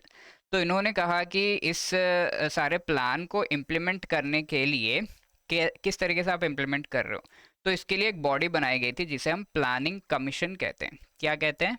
Planning commission. तो ये बॉडी बनाई गई थी 1950 में। इस बॉडी को बनाकर 1951 में पहला प्लान लाया गया। तो इसका पूरा है दायित्व, responsibility to implement this plan. States तक पैसे पहुंचने चाहिए, वो इम्प्लीमेंट करें। तो इसका कोई सेट फॉर्मूला नहीं था कि प्लानिंग कमीशन स्टेट्स को पैसे कैसे दे रहा है। किसको? लेट्स से गोवा को जो है 50% मनी दे दिया और फिर मध्य प्रदेश को 20% दिया। तो ये क्या है, किस बेसिस पे आप दे रहे हो? तो वो फॉर्मूला लेकर आए गदगिल जी, और गदगिल फॉर्मूला उसे कहा जाता है, DR गदगिल। ठीक है, कि इस फॉर्मूला के बेसिस पर आपको स्टेट्स को पैसे जो है देने हैं। 5th प्लान में गरीबी हटाओ का नारा लेकर इंदिरा गांधी जी आती हैं 1974-79 में, और 79 में 78 में एक्चुअली गवर्नमेंट चेंज होती है। ठीक है, गवर्नमेंट चेंज होने पर फिर से 2 इयर्स का क्या होता है, रोलिंग प्लान आता है। अब इसी तरीके से 6th प्लान को जो लाया जाता है 1980 में, 85 में गरीबी हटाओ कंटिन्यू हो रहा है। 7th प्लान को लाया जाता है, और यहाँ पर 1980-85 के बाद हमारी जो ग्रोथ रेट है, वो एक्चुअली ग्रोथ रेट जो है पहले के ग्रोथ रेट से आगे हम बढ़ते हैं। पहले आप देख रहे हो 3 4 3 3 ऐसे, ठीक है, 4 इस तरीके से। बट 1985 के बाद हम ग्रो करते हैं। तो इस समय हिंदू रेट ऑफ ग्रोथ इस पूरे ग्रोथ रेट को कहा गया है, जिसे जहां पर हम 3.5 से 4% के बीच की जो ग्रोथ है उतना ही ग्रो कर रहे थे। तो इसे कह दिया गया कि इंडिया अब इतना ही ग्रो करेगी। इंडिया का एक ये कैरेक्टरिस्टिक फीचर है, इंडिया का फीचर है, और इस वजह से इस ग्रोथ रेट को हिंदू रेट ऑफ ग्रोथ ये नाम दे दिया गया था। ठीक है, तो ये हिंदू रेट ऑफ ग्रोथ से हम उभर पाए 1985 में।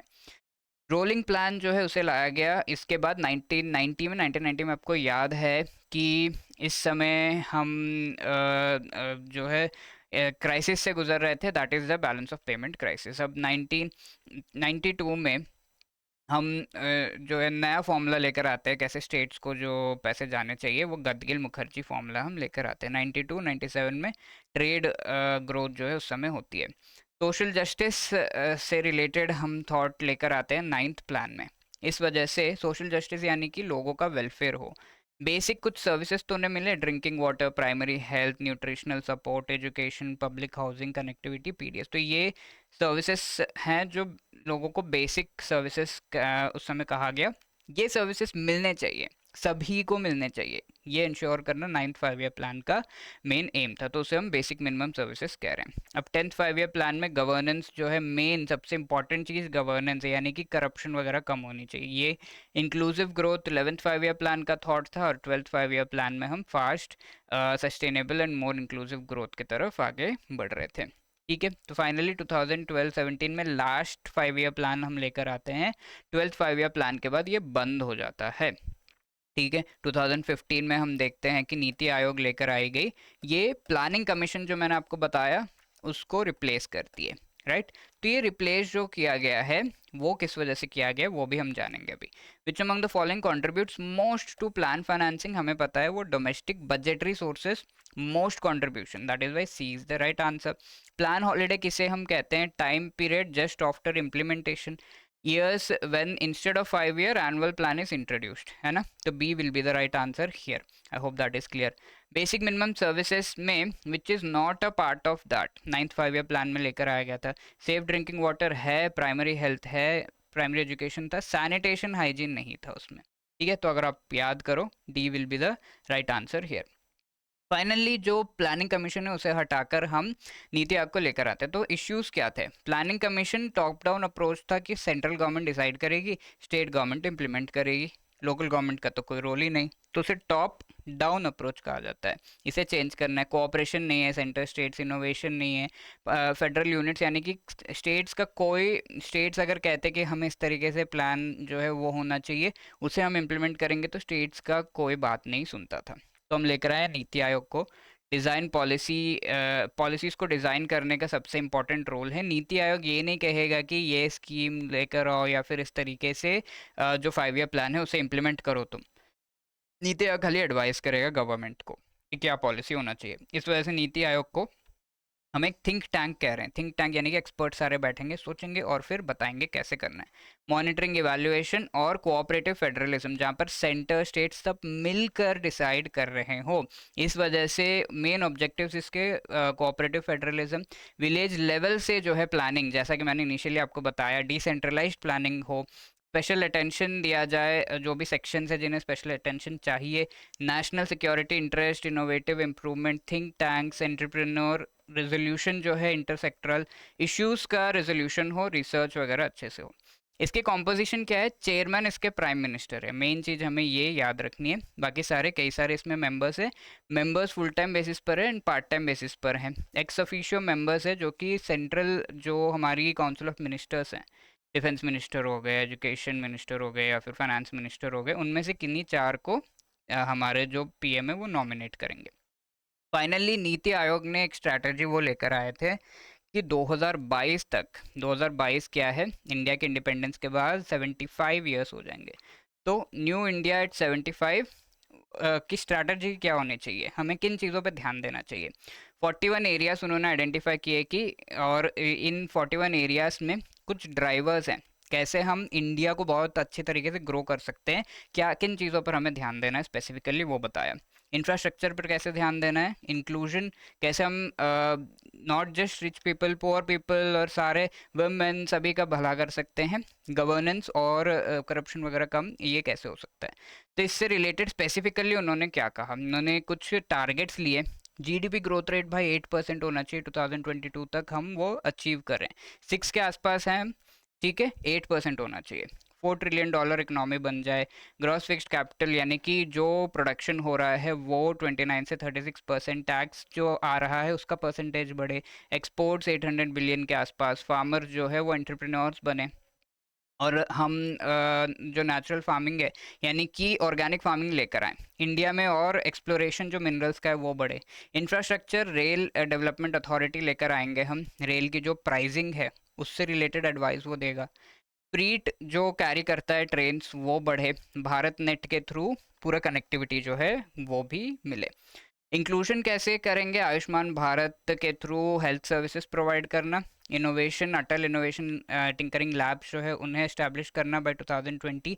10,000 तक इलेक्ट्रॉनिक नेशनल एजुकेशनल रजिस्ट्री, जहाँ पर चिल्ड्रन, सभी लोग, बच्चे जो पढ़ रहे हैं उनसे रिलेटेड इन्फॉर्मेशन हो और उनकी ग्रोथ से रिलेटेड इन्फॉर्मेशन उसमें मिले.